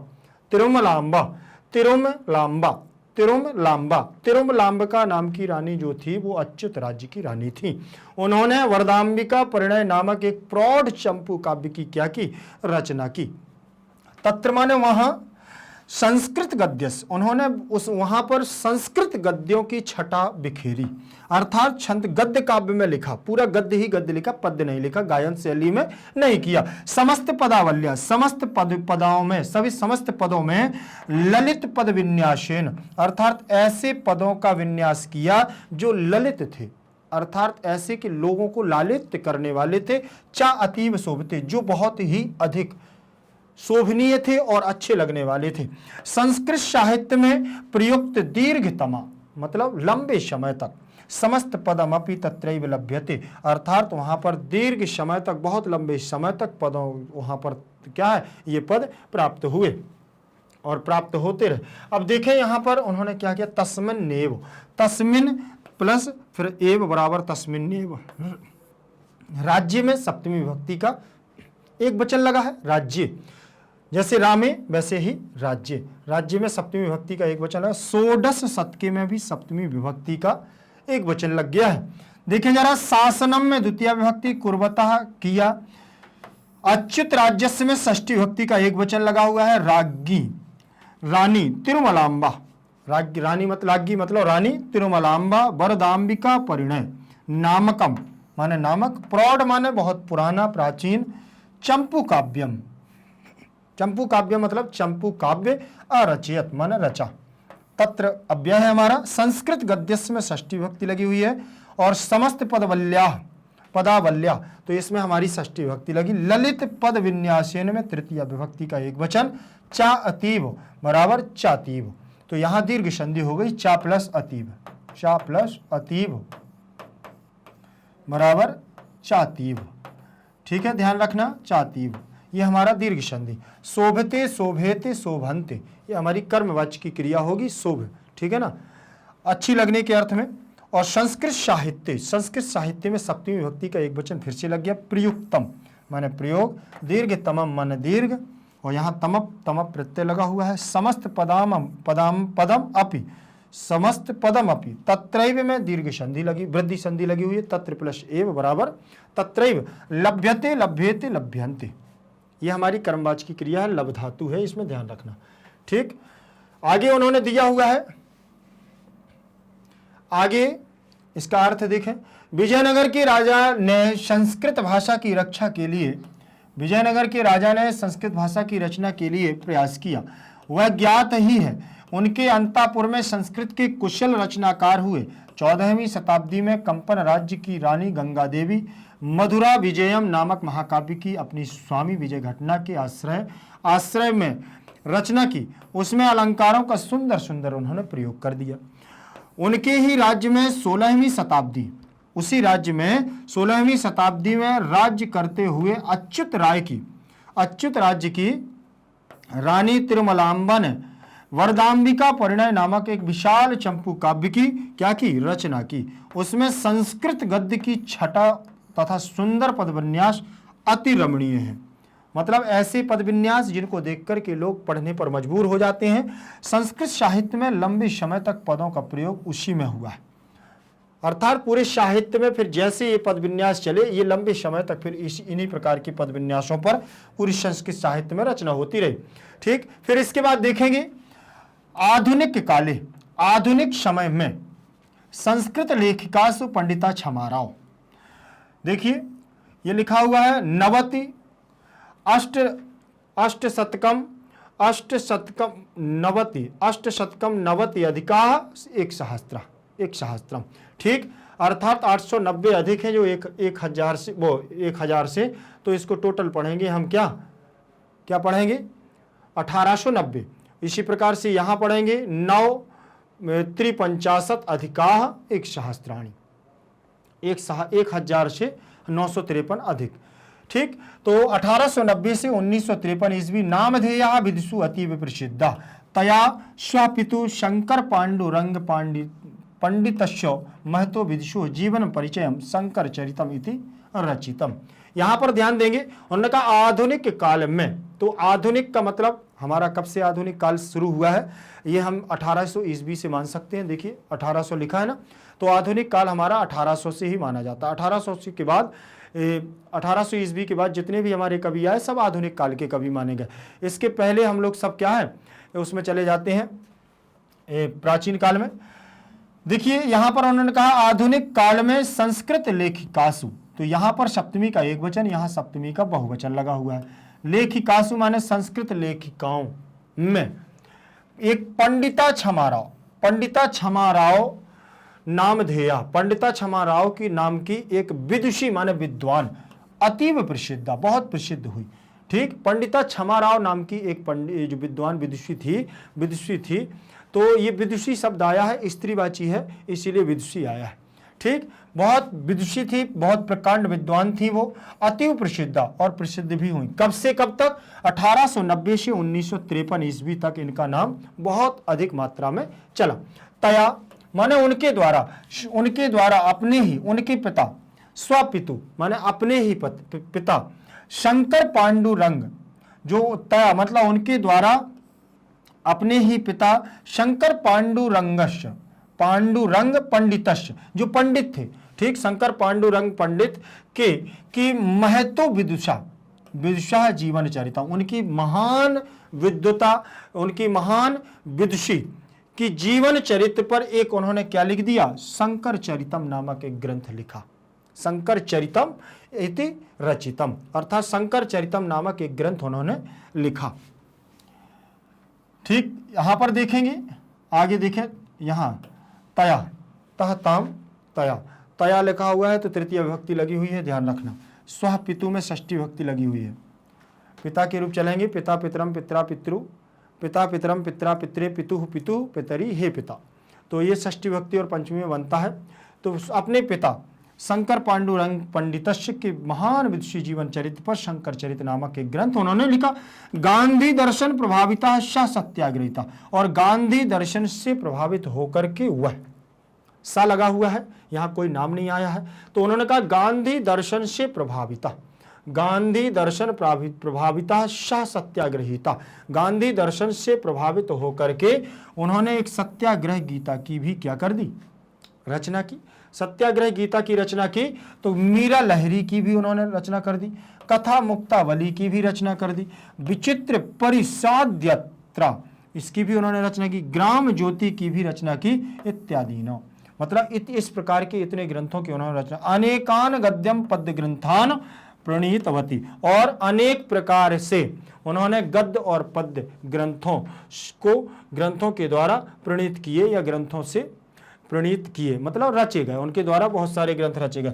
वर्तमान काले माने वर्तमान काल में लेखन रताशु कवित्रीषु, वर्तमान काल में लेखन में कवित्रियों का, लेखन में मतलब रचनाओं में कवित्रियों का, बहुत सारी कवित्रियों का, जैसे पुष्पा दीक्षित, बनमाला और भावालकर मिथिलेश कुमारी, भावालकर मिथिलेश कुमारी मिश्र प्रभृतयो अनुदिनम संस्कृत साहित्यम पूरयन्ति। मतलब फिर वर्तमान काल में और सारे बहुत सारी कवित्रियां आई जिन्होंने अपने लेखन के द्वारा क्या कर दिया, वनमाला, भावालकर, मिथिलेश कुमारी मिश्र प्रभृतया अनुदिनम संस्कृत साहित्य, इन्होंने संस्कृत साहित्य में जो कमियां थी उनको पूरा किया और उनकी कमियों को क्या है, रचनाओं के द्वारा भरते गए। यहां पर देखें, इसमें प्रथमा का एक वचन सह माने वह, और सत्याग्रहिता में प्रथमा एक वचन, गीता लहरी में प्रथमा एक वचन, कथा मुक्तावली एक वचन, विचित्र परिष्याध्यात्रा इसमें भी एक वचन है, ग्राम ज्योति में प्रथमा एक वचन, इत्यादि नाम में यहाँ यण संधि हो गई, अनेकान में द्वितीय का बहुवचन, पद्य ग्रंथान में भी द्वितीय का बहुवचन इन्होंने लगाया। प्रणीतवती, प्रणीतवती का मतलब होता है, इन्होंने प्रणीता मतलब उस चीज को प्रकाशित करने वाली, लिखने वाली, राइटर जिसे वो, वर्तमान काले में सप्तमी विभक्ति का एक वचन, लेखन रतासु में सप्तमी का बहुवचन, और कवित्रिशु में भी सप्तमी का बहुवचन, पुष्प दीक्षा दीक्षित, वनमाला, मिथिलेश कुमारी मिश्र प्रभृतयो अनुदिनम, यहाँ प्रभृतयः अनुदिनम, यहाँ विसर्ग संधि हो जाएगी, संस्कृत साहित्यम पूर्यति पूर्यतः पूर्यन्ति, ये बहुवचनांत पद लगा हुआ है। पूर्ण करने के लिए, कमी को और लिखने के लिए उन्होंने बहुत सारी इन लोगों ने क्या किया, अपना योगदान दिया, पूरा करते रहे साहित्य को। अर्थ को देखें, आधुनिक काल में संस्कृत लेखिकाओं में पंडित क्षमाराव नाम की विदुषी बहुत ही प्रसिद्ध है। उन्होंने अपने पिता पंडित शंकर पांडुरंग की महान विद्वता जीवन चरित्र पर शंकर चरितम की रचना कर दी। शंकर चरितम नामक एक उन्होंने ग्रंथ लिखा और गांधी दर्शन से प्रभावित होकर के उन्होंने सत्याग्रह, गीता, मीरा लहरी, कथा मुक्तावली, विचित्र परिष्याध्यात्रा, ग्राम ज्योति इत्यादि अनेक गद्य पद्य की रचना की। इस समय लेखन कार्य में संलग्न कवित्रियों में पुष्पा दीक्षित, वनमाला, भावलकर, मिथिलेश कुमारी मिश्र आदि आए दिन संस्कृत साहित्य को पूरा करते हैं। ये लोग इस समय क्या कर रहे हैं, इस समय जो भी हमारी कमियां हैं उनको पूरा कर रहे हैं। लेखिकाओं की बात कर रहे हैं, जो लेखक हैं वो तो कर ही रहे हैं, लेकिन लेखिकाओं में इन लोगों का योगदान है, क्योंकि पाठ का हमारा शीर्षक ही है, पाठ का नाम ही है संस्कृत साहित्य लेखिका, इसीलिए यहाँ केवल लेखिकाओं पर ही चर्चा हो रही है। ठीक, ध्यान रखना इस बात का। इसके बाद अब शब्दार्थ आते हैं, शब्दार्थों को देखते हैं, फिर व्याख्या को देखेंगे, फिर इससे जो भी हमारी थोड़ी बहुत इसमें व्याकरणात्मक टिप्पणी होगी उन पर हम चर्चा करेंगे। ठीक, इसमें देखेंगे, इसमें लिखा है अधुना। अधुना का मतलब होता है इस समय, उभयोः का मतलब दोनों का, लभन्ते का मतलब प्राप्त करते हैं, तत्पराः माना उत्सुक रहते हैं, ज्ञायते का मतलब ज्ञात होता है, विपुलम का मतलब अत्यधिकम, संवर्धितम का मतलब बढ़ाया गया, संवर्धितम का मतलब बढ़ाया गया, आरब्ध का मतलब प्रारंभ करके, वैदिक युगी का मतलब वेद के काल में, ऋषिया का मतलब ऋषि, निर्दिश्यन्ते का मतलब उल्लेखित किए जाते हैं, उल्लेखित किए जाते। स्फुट रूपेण का मतलब स्पष्ट रूप से, इतः ततः मतलब इधर उधर, इतः ततः मतलब इधर उधर, वृथैव का मतलब बेकार, वृथैव का मतलब बेकार। ठीक, आगे देखें, प्रोक्ता का मतलब कही गई, प्रोक्ता का मतलब कही गई, प्राधन उक्ता बराबर प्रोक्ता मतलब कही गई, उक्त वच धातु है, अनुमीयते का मतलब अनुमान किया जाता है, प्रभृतयः माने आदि, और विदितमेव का मतलब ज्ञात ही है, अरचयत का मतलब रचना की, और पूर्यन्ति का मतलब पूर्ण करते हैं। मतलब इनके द्वारा आज जो वर्तमान काल में और थोड़ी बहुत कमियां हैं, तो और भी लेखिकाएं इनमें हमारी संलग्न है जो इनको पूरा कर रही।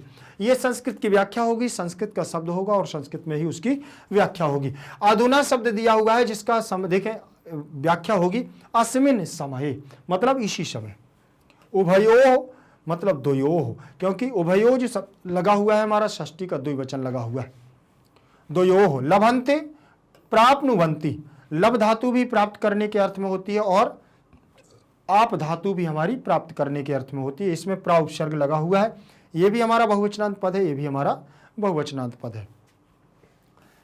तत्पराः प्रथमा का बहुवचन लगा हुआ है, उत्सुकाः में भी प्रथमा का बहुवचन लगा हुआ है, ज्ञायते ये भी देखें हमारी कर्मवाचक की क्रिया है, अवगम्यते इसमें भी हमारी क्या लगी हुई है, कर्मवाचक की क्रिया, विपुलम साहित्यम, प्रभूतम साहित्यम, फिर दिया हुआ है संवर्धितम, तो वृद्धिम आनीतम, संवर्धितम मतलब बढ़ना और वृद्धिम आनीतम माने भी बढ़ना।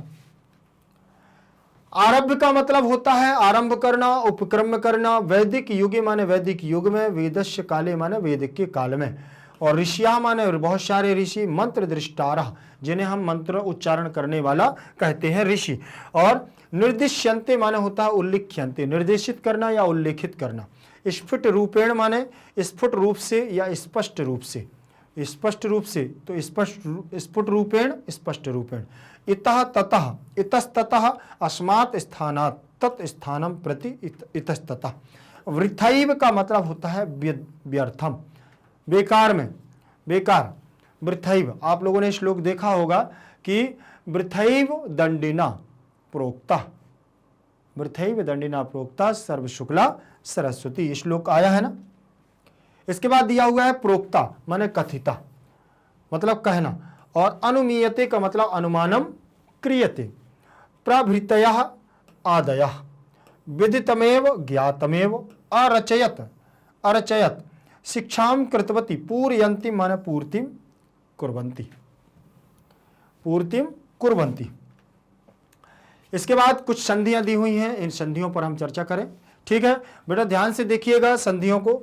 लिखा हुआ है सबसे पहले स्त्रियोपि, क्या लिखा हुआ है?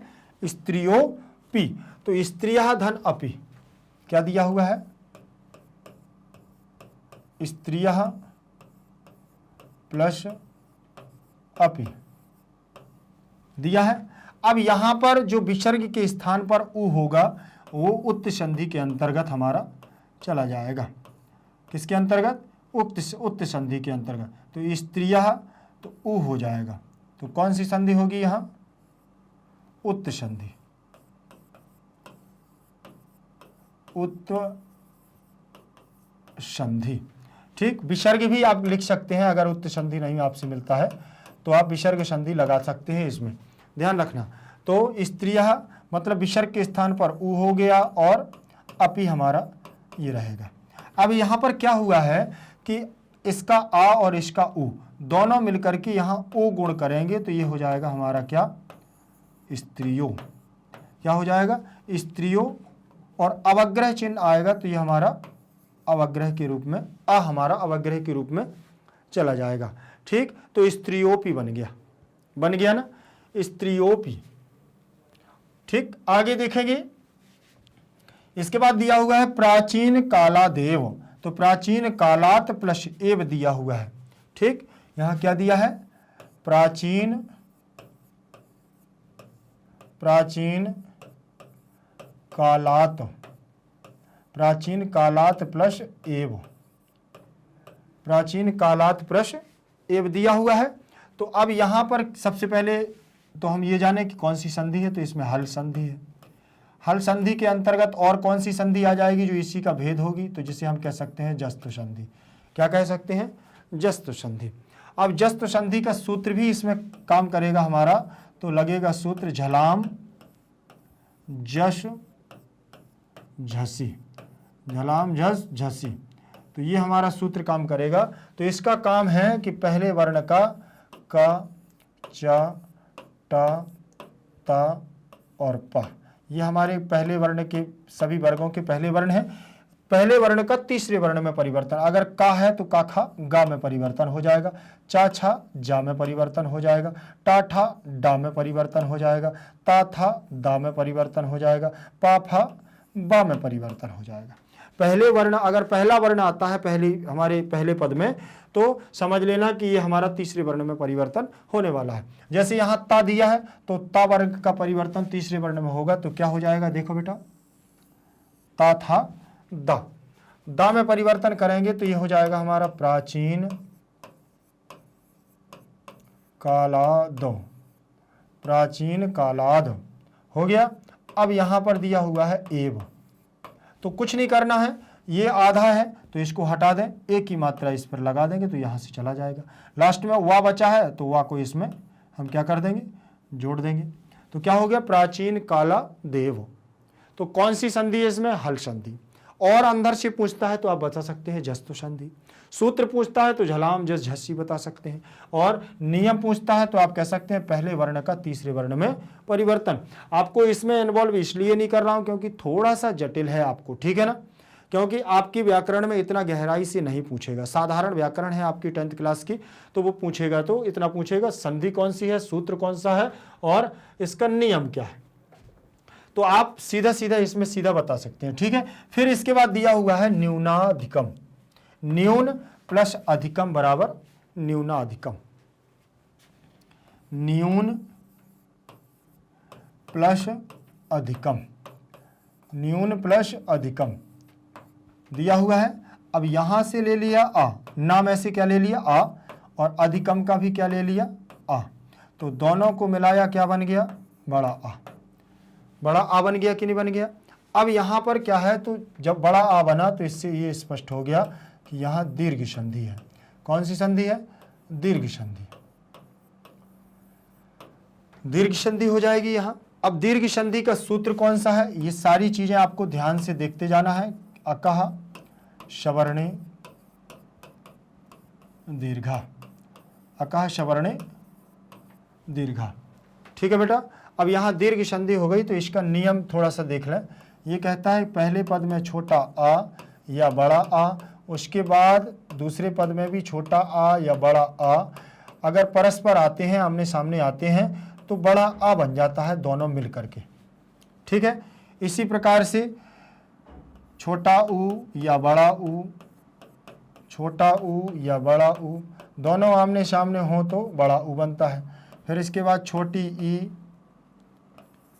छोटी ई या बड़ी ई प्लस छोटी ई या बड़ी ई, आमने सामने हो तो क्या बनता है, बड़ी ई।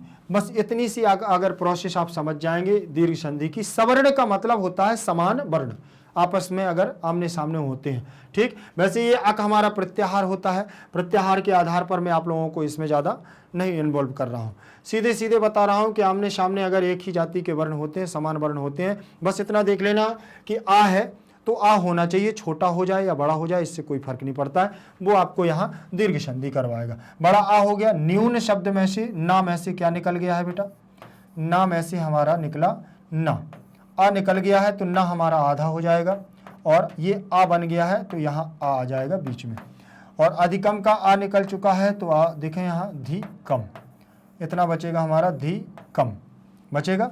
आ को हम जोड़ेंगे ना में तो ये हमारा कैसे जुड़ेगा, न्यूना, न्यूना, और ये जुड़ जाएगा हमारा धिकम। ठीक, न्यूनाधिकम, न्यूनाधिकम हो गया कि नहीं हो गया। अब दोनों जुड़ गए, दीर्घ संधि हो गई, आकाश वर्ण दीर्घ सूत्र हो गया, नियम भी पता चल गया। तो अब संधि अब इतने के बावजूद भी नहीं बनेगी, क्या बनेगी। ठीक है, तो इसमें हमारी दीर्घ संधि। आगे देखेंगे, इसके बाद हमारा दिया हुआ है पाठे अस्मिन् निति प्रसिद्धा नाम, पाठे अस्मिन् नति प्रसिद्धा नाम, पाठे प्लस अस्मिन् प्लस अति प्रसिद्धा नाम। तो इसमें कुछ नहीं करना है, यहाँ पाठे प्लस अस्मिन् दिया हुआ है, पाठे प्लस अस्मिन्, पाठे प्लस अस्मिन् दिया है। अभी इसको नहीं कर रहा हूँ, अभी केवल इतना ही देखें। ठीक, पाठे प्लस अस्मिन् दिया है तो यहाँ हो जाएगी हमारी पूर्व रूप संधि।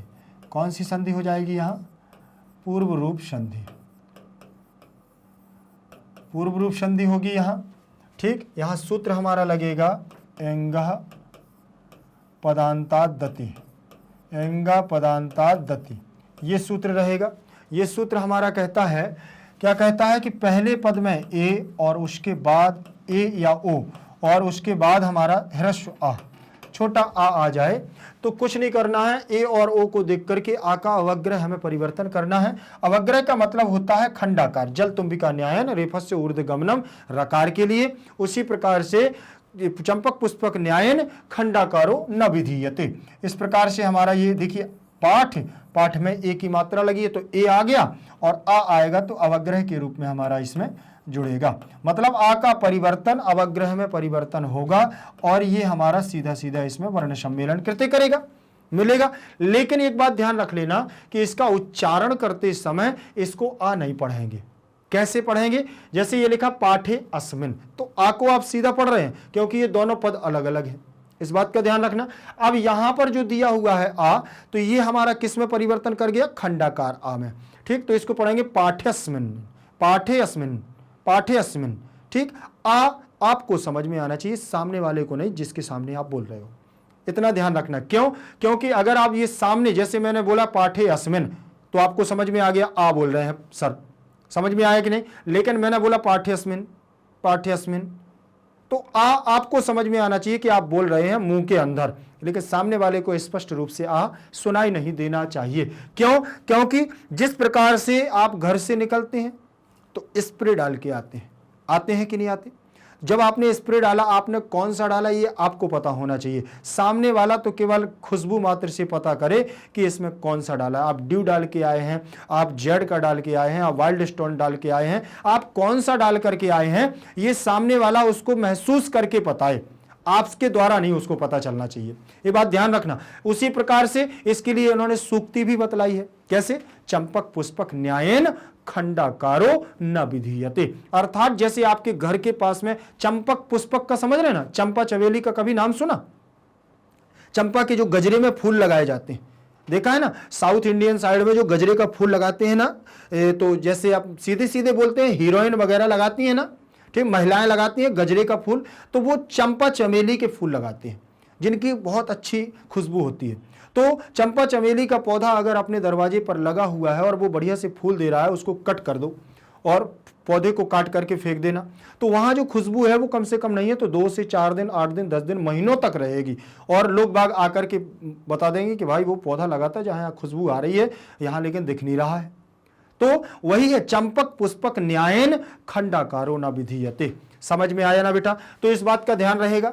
तो उच्चारण आपको जो आ का करना है वो आपको किस प्रकार से करना है। तो आपका यहां पर जो शब्द बनेगा वो बनेगा क्या? पाठे अस्मिन, पाठेस्मिन, ये बन गया, यहां तक बना। फिर इसके बाद जो हमारा दिया हुआ है, ये पद दिया हुआ है अति प्रसिद्धा नाम, अति प्रसिद्धा नाम, ये हमारा दूसरा पद इसमें दिया हुआ है। यहां तक का हम लोगों ने ये पूरा किया, क्या कर लिया है, यहां तक का हमने ये दोनों पदों को अभी तक वर्ण सम्मेलन कृत्य करके बनाया। जो पद बना हमारा पाठे अस्मिन बना। अब ये पद जो पूरा बन गया है, इसके बाद अति प्रसिद्धा नाम हमारा पद दिया हुआ है। अब इस पद को हम करेंगे पूरा, इस पद को पूरा करेंगे। आप इसमें जोड़ लगाएंगे कि तो क्या होगा? सबसे पहले तो ये ध्यान रखना है कि इसमें दिया हुआ है हलंत नकार, और पहले पद में अगर हलंत वर्ण आ जाए तो ये स्पष्ट हो जाता है कि संधि हमारी कौन सी होने वाली है? हल संधि होने वाली है। कौन सी संधि होने वाली है? हल। और हल संधि का मतलब होता है, संस्कृत में इसे हल बोलते हैं और हिंदी में इसे हम क्या बोलते हैं? व्यंजन संधि बोलते हैं। बोलते हैं कि नहीं बोलते? तो ये व्यंजन संधि है। अब इसके अंतर्गत जो संधि होगी तो अति, आति को आपको जोड़ देना है इसमें। ना में आ, पीछे हमारा स्वर है ना, तो हलंत वर्ण पीछे वाले स्वर को सपोर्ट करेगा, और सपोर्ट करेगा तो ये ना हो जाएगा पूरा, और यहां से चला जाएगा आ, चला जाएगा। अब इसको कुछ नहीं करना है, ती इसमें जोड़ दो, नति, नति हो गया, नति हो गया कि नहीं हो गया? अब नति के बाद ती चला जाएगा। अब इस प्रसिद्धा नाम को क्या कर देना है? आपको जोड़ देना है। इस प्रसिद्धा नाम को आप यहां से उठाओगे ये, और आपने इसको क्या कर दिया? इसमें जोड़ दिया। जोड़ दिया कि नहीं जोड़ दिया? ठीक है ना, वो जुड़ गया। क्या हो गया? पाठे अस्मिन नति प्रसिद्धा नाम। समझ में आया? इसके बाद दूसरा देखेंगे हम। दूसरा देखें तो पाठे अस्मिन नति में आपकी कौन कौन सी संधियां हो गई हैं बेटा? ध्यान रख लेना इस बात को। 2 संधियां हमारी इसमें हो गई हैं, ठीक। अब आगे हमारा जो दिया हुआ है दत्तावधानम, क्या दिया हुआ है? दत्तावधानम। क्या दिया है? दत्तावधानम। दत्त प्लस अवधानम, क्या दिया है? दत्त प्लस अवधानम, ठीक है ना, ध्यान रखना। तो यहां पर भी ये तो समझ में आ रहा है उच्चारण करने से कि यहां दीर्घ संधि है, दत्त प्लस अवधानम, क्योंकि बीच में ता आ रहा है, बड़ा आ रहा है, दत्ता, दत्ता, आ, तो जहां दीर्घ आ रहा है तो वहां दीर्घ उच्चारण दीर्घ स्वर का हो रहा है। तो यहां से ता में से क्या ले लिया? छोटा आ ले लिया, और अवधान का भी आ ले लिया, दोनों को मिलाया, क्या बना दिया? बड़ा आ बना दिया। दोनों को मिलाकर के बड़ा आ बना दिया, और क्या कर दिया यहां पर? अब दोनों को मिलाएंगे तो ये हो जाएगा हमारा दत्तावधानम, दत्तावधानम। होगा कि नहीं होगा? तो दीर्घ संधि हो जाएगी। दीर्घ सूत्र क्यों नहीं बताया? अभी अभी मैं बता करके आया हूं, ध्यान रख लेना। सूत्र मैंने बताया था अकाह सवर्णे दीर्घा, और आ आमने सामने आ ई उ आ जाए तो क्या बनता है? दीर्घ संधि बनती है। ध्यान रखोगे? चलिए आगे चलते हैं। आगे देखेंगे, आगे दिया हुआ है इसमें चतुर्विंशति अथर्ववेदे, चतुर्विंशति प्लस अथर्ववेदे। तो यहां पर कुछ नहीं करना है, विसर्ग के स्थान पर क्या है, रकार हो जाएगा, विसर्ग के स्थान पर र हो जाएगा। देखें ये लिखा हुआ है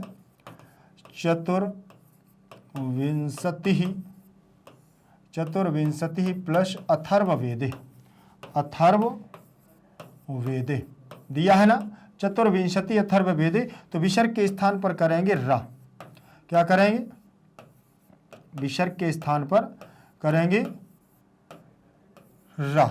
अब रा कैसे हो गया, ये प्रोसेस मैं आपको बता दूं कि पहले होगा सा, पहले होगा क्या, ये सा, और सा होगा किससे, खरबसानी और विसर्जनीय, ठीक। तो विसर्जनीय से साह से हमारा विसर्जनीय वो खरबसानी और विसर्जनीय, और विसर्जनीय से साह से यहाँ सा हो जाएगा, फिर सस जुस्सो रू से यहाँ पर रू हो जाएगा, और उपदेश अजनुनासिक से ऊ की संज्ञा हो जाएगी, और रा हमारा बच जाएगा, और यहाँ अथर्ववेद हमारा जो कहते हो पद आ जाएगा, अथर्ववेद। इतना पद आ गया। अब इसको जोड़ देना है, आ का इसमें रा में हमारा सम्मिलन हो जाएगा, ठीक है ना। ये हमारा जुड़ेगा तो हो जाएगा चतुर्विंशतिर थर्ववेदे, थर्ववेदे हो गया। आ मिल गया रा में, तो रा हो गया, पूरा हो गया। तो इसमें हमारी संधि कौन सी हो जाएगी, विसर्ग संधि, इसमें दीर्घ संधि, इसमें पूर्व रूप संधि और हल संधि, इसमें दीर्घ संधि, इसमें व्यंजन संधि और इसमें विसर्ग संधि। अभी मैं आपको ये सारी चीजें फिर से एक बार जल्दी से दोहरा दूंगा, ठीक है। अब आगे दिया हुआ है हमारा बृहद आरण्योकोपनिषद, बृहद आरण्यक प्लस उपनिषद, तो यहां गुण संधि हो जाएगी।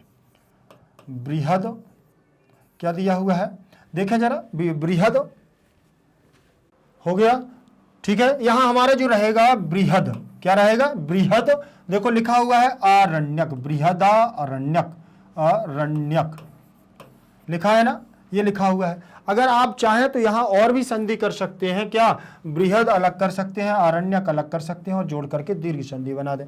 बृहद आरण्यक प्लस उपनिषद दिया हुआ है, उपनिषद, उपनिषद दिया है। अब यहां पर क्या करना, का में से क्या कर लेना है, आ को ले लेना है, उपनिषद का ऊ ले लेना, आ के बाद ऊ आता है तो क्या बन जाता है, ओ बन जाता है। आ के बाद ऊ आने पर ओ बन जाता है, और क्या करना है, यहाँ गुण संधि लग जाएगी हमारी, कौन सी लगेगी, गुण संधि,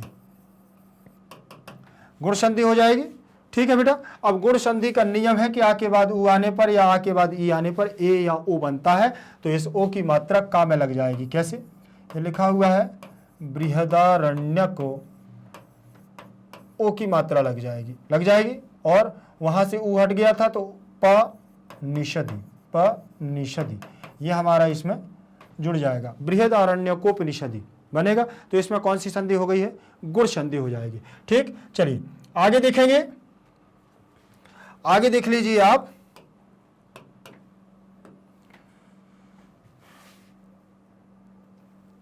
वेदांतानुशीलन पराया, वेदांतानुशीलन पराया, इसमें दिया हुआ है वेदांत प्लस अनुशीलन पराया। अब इसमें ज्यादा मैं नहीं बताऊंगा, इसमें इसलिए नहीं बताऊंगा क्योंकि यहां का आ और यहां का आ दोनों मिलाना है, और दीर्घ संधि में पूरी प्रोसेस बता चुका हूं।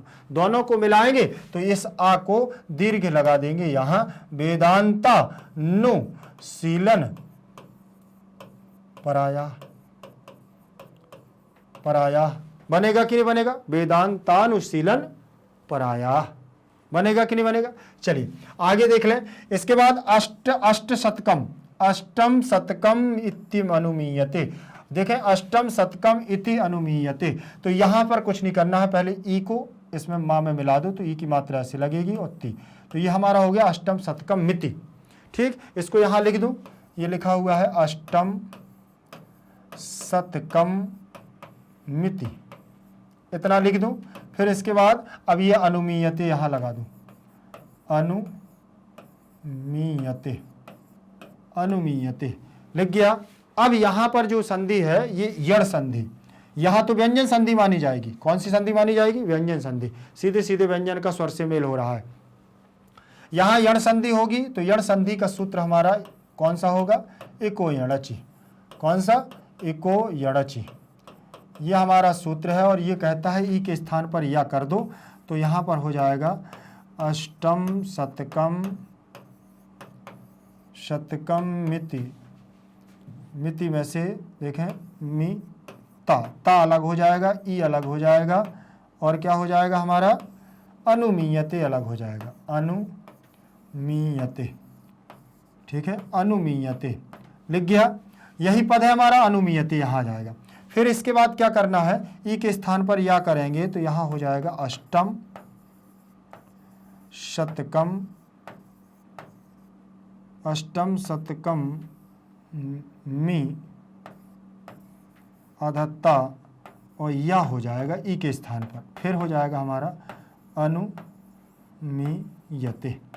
हो गया, और अब इसको मिला देना है, अष्टम शतकम मिति मित्य, और आ इसमें मिल गया तो या पूरा हो गया, नुमीयते, नुमीयते। ये आपका ऐसे शब्द बन जाएगा। ठीक है, ध्यान रखना बेटा इस बात को। ये ऐसे बनेगा। ठीक, तो यहां पर आपकी यण संधि और व्यंजन संधि दोनों इसमें आ जाएंगी। आगे हमारा जो पद होगा, अगली जो हमारी संधि होगी, विजय भट्टारिकैव, विजय भट्टारिका प्लस एव, तो वृद्धि संधि होगी। क्या होगी, विजय भट्टारिका, विजय भट्टारिका प्लस एव, तो यहाँ पर देखना बड़ा आ है और यहाँ ए है, दोनों मिलेंगे आई बनाएंगे, आई की मात्रा इस पर लग जाएगी, हो जाएगा विजय भट्टारिकैव,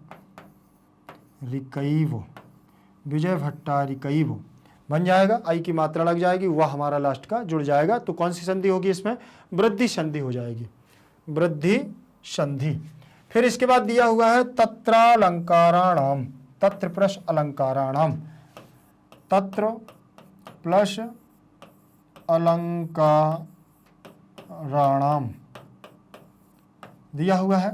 ठीक, आ को इसमें मिलाना है, तत्र प्लस अलंकाराणाम। ठीक, तो इसमें आ को निकाल लो, इससे आ प्लस आ दोनों मिलेंगे, आ दीर्घ होगी। अब इसके बाद तत्र में आ को जोड़ना है और अलंकार में लंकाराणाम बचेगा हमारे पास, लंकाराणाम हो गया। आ को मिलाएंगे त्रा में, तत्रा हो गया, और इसको जोड़ देंगे ज्यों का त्यों, लंकाराणाम हो गया, तत्रालंकाराणाम। ठीक, समझ में आया बेटा। चलिए, तो यहां पर आपकी दीर्घ संधि हो जाएगी।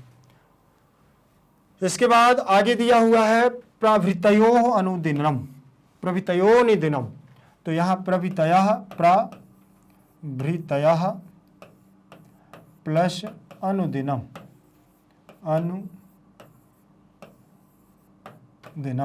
दिया हुआ है। अब इसमें क्या करना है, विसर्ग के स्थान पर सीधा ओ करेंगे तो बनेगा हमारा प्रभृतयो। ठीक, विसर्ग संधि हो गई, अनुदिनम का आ का हो जाएगा अवग्रह, और नु दिनम, नु दिनम हो जाएगा प्रभृतयो अनुदिनम। ठीक बेटा, प्रभृतयो अनुदिनम। अब क्या है यहाँ, इत्यादया, इति प्लस आदया, तो यहाँ पर आपका होगा कौन सी संधि, यण संधि, इति प्लस आदया, इति प्लस आदया इत्यादया, ई ता ई प्लस आदया, कौन सी संधि होगी, यण संधि। और ई के स्थान पर क्या होता है, या, ऊ के स्थान पर क्या होता है, वा, ऋषि के स्थान पर क्या होता है, रा, और लिरी के स्थान पर क्या होता है, ला। ये कौन सी संधि में होता है, यण संधि में होता है। ठीक, सूत्र कौन सा इसमें लगता है, एको यणचि सूत्र लगता है, एको यणचि। ये हमारा सूत्र यहाँ पर क्या करता है, काम करता है। ध्यान रखना, ये सूत्र हमारा काम करेगा। और यहाँ पर अब क्या करेंगे, हम ई के स्थान पर या कर देंगे, ई ता और या प्लस आदया, प्लस आदया। अब जोड़ेंगे तो क्या बनेगा हमारा, इत्य आ मिल जाएगा इसमें और दया जुड़ जाएगा इत्यादया। ठीक, तो बन गया हमारा यहाँ इत्यादया यण संधि। फिर इसके बाद तत्रैव दिया हुआ है, तो अभी मैंने आपको क्या है विजयांकैव बताया है ना वृद्धि संधि में, ये वाला ये विजय भट्टारिका बताया है ना भट्टारिकैव, तो ये वृद्धि संधि, यहाँ पर भी वही वृद्धि संधि होगी, तत्र प्लस एव। ठीक, यहाँ पर भी वही प्रोसेस रहेगी, आ प्लस ए और आ के बाद ए आने पर क्या बनता है, आई बन जाता है। अब आई बनता है तो यहाँ तत्काल हम क्या कर देंगे, क्या करेंगे, आ में से हमने क्या निकाल लिया था, आ, तो इतरा में से आ निकाला था, आई को बीच में ले लेंगे, वो आ हमारा बचा हुआ है, ए आई की मात्रा इस पर लगाएंगे कितनी, 2, और वा को जोड़ देंगे, तत्रैव बनेगा।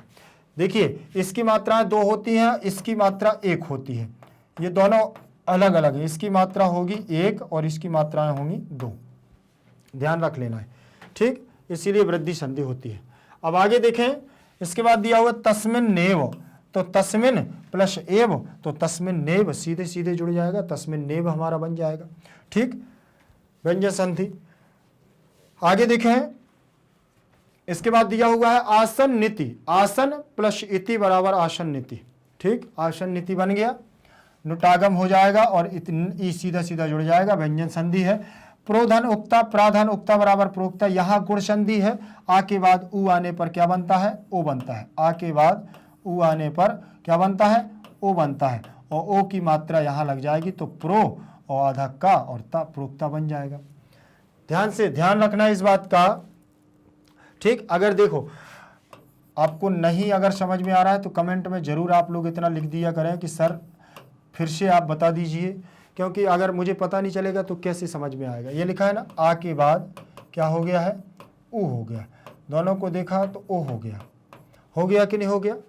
ठीक, अब यहाँ पर एक बात ध्यान रख लेना है कि आप लोग पढ़ रहे हैं, आप लोग ये सोच रहे हैं कि बहुत मतलब ऐसा लग रहा हो कि कहाँ तक पढ़ें, क्या पढ़ें। एकमात्र आप लोग ये सोचिए कि भारत का एकमात्र ऐसा प्लेटफॉर्म मैग्नेट ब्रेन्स जो आप लोगों को 100% फ्री एजुकेशन दे रहा है। अगर फ्री में भी हम लोग ना पढ़ें तो ये हम लोगों की क्या है, मूर्खता है। हम लोगों को पढ़ लेना चाहिए। यहाँ पर आपको ऐसे ऐसे शिक्षक मिल रहे हैं जो आप सोच भी नहीं सकते थे। आप गांव में बैठ कर के पढ़ रहे हैं और आप लोगों को कहाँ से कौन कौन से शिक्षक पढ़ा रहे हैं, ये आप ध्यान से बिल्कुल दिमाग से बैठ करके शांत मन से सोचिए, फिर आप सोचना कि वास्तविकता में ये बात सही है कि गलत है। जो बिल्कुल निःशुल्क, आपसे कोई पैसा नहीं मांग रहा है, केवल आपको पढ़ना ही तो है, पढ़िए। अरे फालतू के वीडियो देखने से अच्छा है कम से कम हम सब्जेक्ट का तैयारी करेंगे। ठीक, तो ये सारी चीजें होती हैं। वो हो गया। अब यहाँ प्रोक्ता हमारा लग जाएगा, प्रोक्ता। ठीक, तो यहाँ पर हमारी संधि हो जाएगी गुण संधि, गुण संधि होगी। फिर इसके बाद दिया हुआ है वृथैव। अभी मैंने तत्रैव बताया है, अब मैं वृथैव नहीं बताऊंगा। देखिए ये लिखा हुआ है वृथा प्लस एव, ये आपको करना है। जैसे मैंने अभी बताया था ना, तत्र प्लस एव, बिल्कुल सेम, बस इसमें छोटा आ है, इसमें बड़ा आ है, तो इससे कोई फर्क नहीं पड़ता। आ के बाद अगर ए आता है तो आई बनता है, ये वृद्धि संधि का नियम है। छोटा हो या बड़ा हो आ, इससे कोई फर्क नहीं, 2 मात्राएं लगेंगी, आप खुद बनाओगे, मैं नहीं बनाऊंगा। ठीक, चलिए आगे देखें। इतः ततो, इतस्ततो, इतः धन ततो, यहाँ हमारी विसर्ग संधि है। यहाँ पर ये अभी इसके पहले हमारी एक भी संधि इसमें नहीं आई सा की, तो ये इसको मैं बता दे रहा हूँ, ततः। ठीक, यहाँ पर हमारी विसर्ग संधि है और सूत्र लगेगा विसर्जनीयस्य सह, विसर्जनीयस्य सह, विसर्जनीयस्य सह से यहाँ पर हमारा सीधा सीधा सा हो जाएगा। तो इतः प्लस ततः हो गया, इतस प्लस ततः इतस्ततः। ठीक, अब यहाँ पर क्या कर लेना है कि सीधा सीधा इसको जोड़ देना है, इतस्ततः हो गया, इतस्ततः। यहाँ हमारी विसर्ग संधि हो गई। इसके बाद आगे देखेंगे, आगे दिया हुआ है श्याम वर्णा शीदति, श्याम वर्णा प्लस आसीदति। ठीक, श्याम वर्णा प्लस आसीत प्लस इति दिया हुआ है, इतना ये पद दिया हुआ है। तो यहाँ पर पहले तो दीर्घ संधि वर्णा का आ और आसीत का आ दोनों मिल जाएंगे तो एक बड़ा आ बना लेंगे। अब इसको जोड़ेंगे तो ये शब्द बनेगा हमारा श्याम वर्णा, इतना बन गया, श्याम वर्णा शीत बन गया, और इति हमारा पीछे है। अब इसमें ता, तो यहाँ पर हमारी पहले तो हो गई है दीर्घ संधि, अब दीर्घ के बाद इसी में लग जाएगी हमारी हल संधि। कौन सी संधि लगेगी? हल संधि। हल संधि के अंतर्गत भी एक संधि है जिसे बोलते हैं हम जस्त संधि। तो ये तीसरे वर्ण में परिवर्तन करेगी, तो ता था दा में परिवर्तन हो जाएगा, तो श्याम वर्णा शीदो, श्याम वर्णा शीद है, और इति का ई आएगा तो इसमें मिल जाएगा, और ती हमारी जुड़ जाएगी, श्याम वर्णा शीद ती बनेगा। तो समझ में आया बेटा यहाँ तक?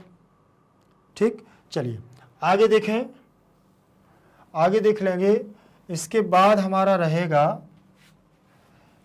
काव्यानांच, काव्यानाम प्लस चा, क्या दिया हुआ है? काव्यानाम प्लस चा दिया हुआ है ना, तो काव्यानाम में माँ के स्थान पर इया हो जाएगा, काव्यानाम प्लस चा दिया है, तो माँ को इया कर देना है और कुछ नहीं करना। पीछे चा है ना बेटा, तो काव्यानाम माँ की जगह इया हो जाएगा, चा छा जा झा इया, चा वर्ग का पंचम अक्षर हो जाएगा, चा छा जा झा इया।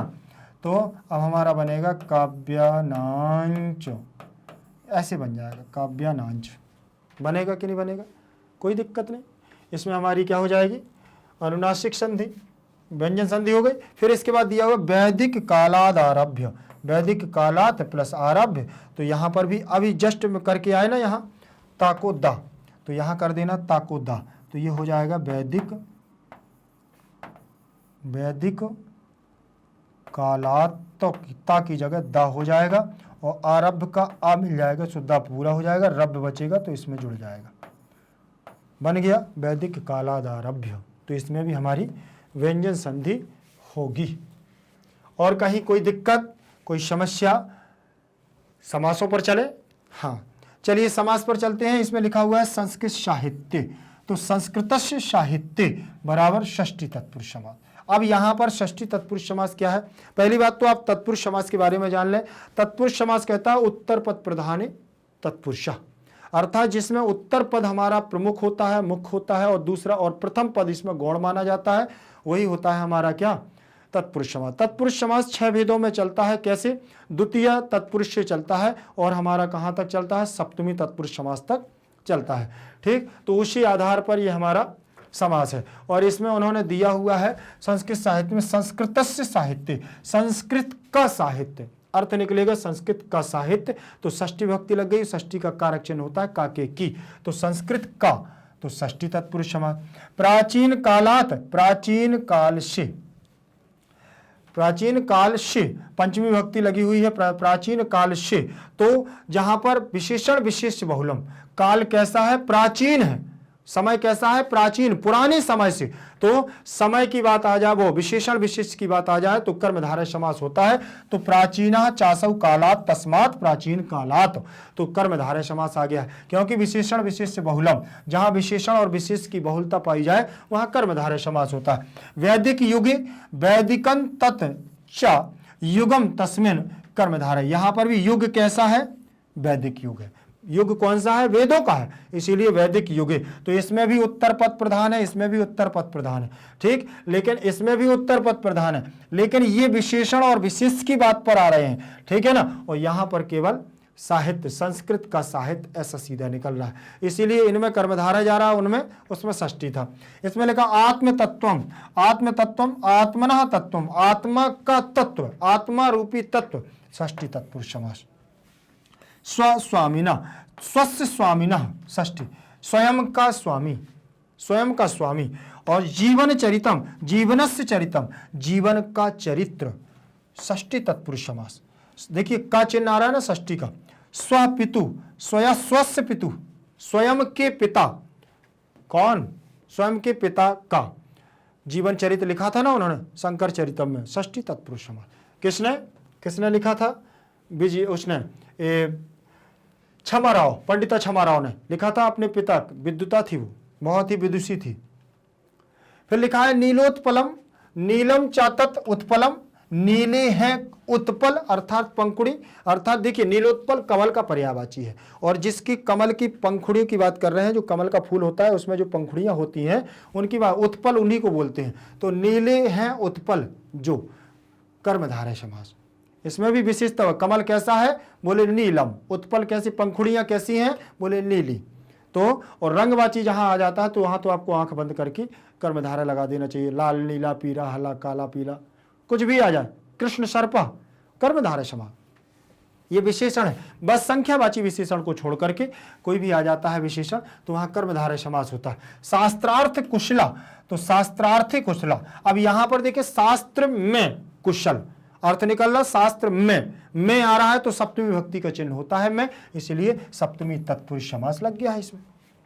ठीक, फिर इसके बाद दिया है साहित्य निधि पूर्णे, साहित्य निधि पूर्णे, साहित्य रूपी निधि, साहित्य निधि पूर्णे, साहित्य निधि में जो पूर्ण हो, तो यहां देखो षष्ठी, निधि के रूप चलेंगे, निधे, निधि के रूप चलेंगे, कहां पर आ जाएंगे, धन की बात, निधि, तो षष्ठी विभक्ति, षष्ठी तत्पुरुष समास, साहित्य निधि से, साहित्य निधि से, षष्ठी और पंचमी में एक समान बनता है, ध्यान रखना। संस्कृत लेखिका, संस्कृतस्य लेखिका, संस्कृत की लेखिकाएं, षष्ठी तत्पुरुष समास। विजयनगर राज्यस्य, विजयनगरम राज्य नाम राज्यम तस्य, मध्यम पदलोपी। अब यहां देखना विजयनगर राज्यस्य, विजयनगर राज्य सीधा सीधा बोल रहा है, लेकिन यहां विजयनगरम नाम राज्यम तस्य, तो मध्यम पद लोपी। अब मध्यम माने बीच, मध्य का ये पद हमारा इसमें लोप है, इसीलिए इसको मध्यम पदलोपी कहा जाता है, क्योंकि विजयनगर क्या है, एक नाम है, और विजयनगर नाम का एक राज्य है, इसलिए नाम शब्द इसमें लोप है, इसलिए मध्यम पदलोपी तत्पुरुष समास इसको बोलते हैं। संस्कृत रचना कुशलाह, संस्कृत रचनायाम कुशला, संस्कृत रचना में जो कुशल, तो सप्तमी, अब देखो सप्तमी विभक्ति लगी ना रचनायाम, इसलिए सप्तमी तत्पुरुष समास इसमें लगा हुआ है। गांधी दर्शन प्रभाविता, गांधी दर्शन से प्रभावित, तो गांधी दर्शन से प्रभावित, से आ रहा है तो तृतीय विभक्ति में होता है से चिन्ह, गांधी दर्शनेन प्रभाविता, तृतीय तत्पुरुष समास लग गया, गांधी दर्शनेन प्रभाविता, तो गांधी दर्शन से जो प्रभावित होकर के, जिसने गीता लहरी, मीता लहरी और मीरा लहरी आदि लिख डाले ना ग्रंथ। ठीक, आज की क्लास अब यहीं तक रहेगी। हम लोगों ने काफी समय लिया है और पूरे चैप्टर को, संस्कृत साहित्य की लेखिका की जितना भी पूरा चैप्टर था इसको पूरा कंप्लीट कर लिया है। आगे का पार्ट हम लेकर के बहुत जल्द आएंगे, लेकिन उससे पहले मैं आपको बता दूं कि हमारे भारत देश का एकमात्र ऐसा प्लेटफॉर्म जो मैग्नेट ब्रेन्स परिवार आप लोगों को देता है बिल्कुल निःशुल्क शिक्षा, और किंडरगार्टन से लेकर के 12th तक की सारी कक्षाएं आप लोगों को बिल्कुल निःशुल्क दी जाती हैं, वो भी बिना किसी शुल्क के। ध्यान रख लेना, निःशुल्क का मतलब होता है बिना किसी शुल्क के, आपसे कोई पैसा नहीं लिया जाता, ध्यान रख लेना इस बात का। और वो भी हाई क्वालिटी एजुकेशन है यहाँ पर, उच्च क्वालिटी की शिक्षा।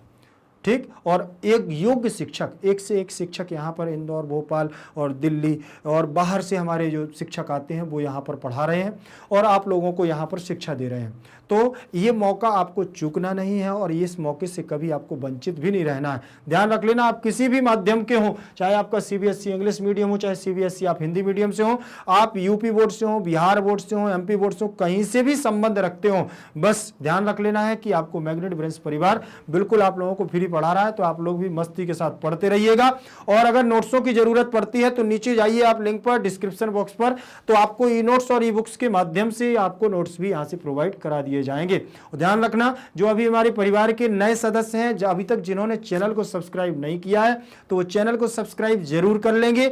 और ध्यान रखना, वीडियो अगर अच्छा लग रहा हो तो लाइक भी कर देना है। ध्यान रखना, शेयर करिएगा, लाइक करिएगा, अपने दोस्त यार संबंधी जितने भी आपके भाई सखा बंधु जो भी हैं, आप इसको शेयर कर सकते हैं, अपने उनका सिलेबस की जानकारी देकर के उनका सिलेबस पूरा करवा सकते हैं। ध्यान रख लेना, पूरा कंप्लीट चैप्टर यहां पर दिए जाते हैं, कंप्लीट कोर्स यहां कराया जाता है, टूटे फूटे वीडियो नहीं दिए जाते, इस बात का ध्यान रख लेना। और हां, नई वीडियो की अगर आपको अपडेट चाहिए तो बेल आइकन को जरूर दबाते रहिए, जिससे नई वीडियो की अपडेट आपकी स्क्रीन पर सबसे पहले होगी। अगले वीडियो तक के लिए आप हमारे साथ बने रहिएगा। जय तु संस्कृतम, जय तु भारतम।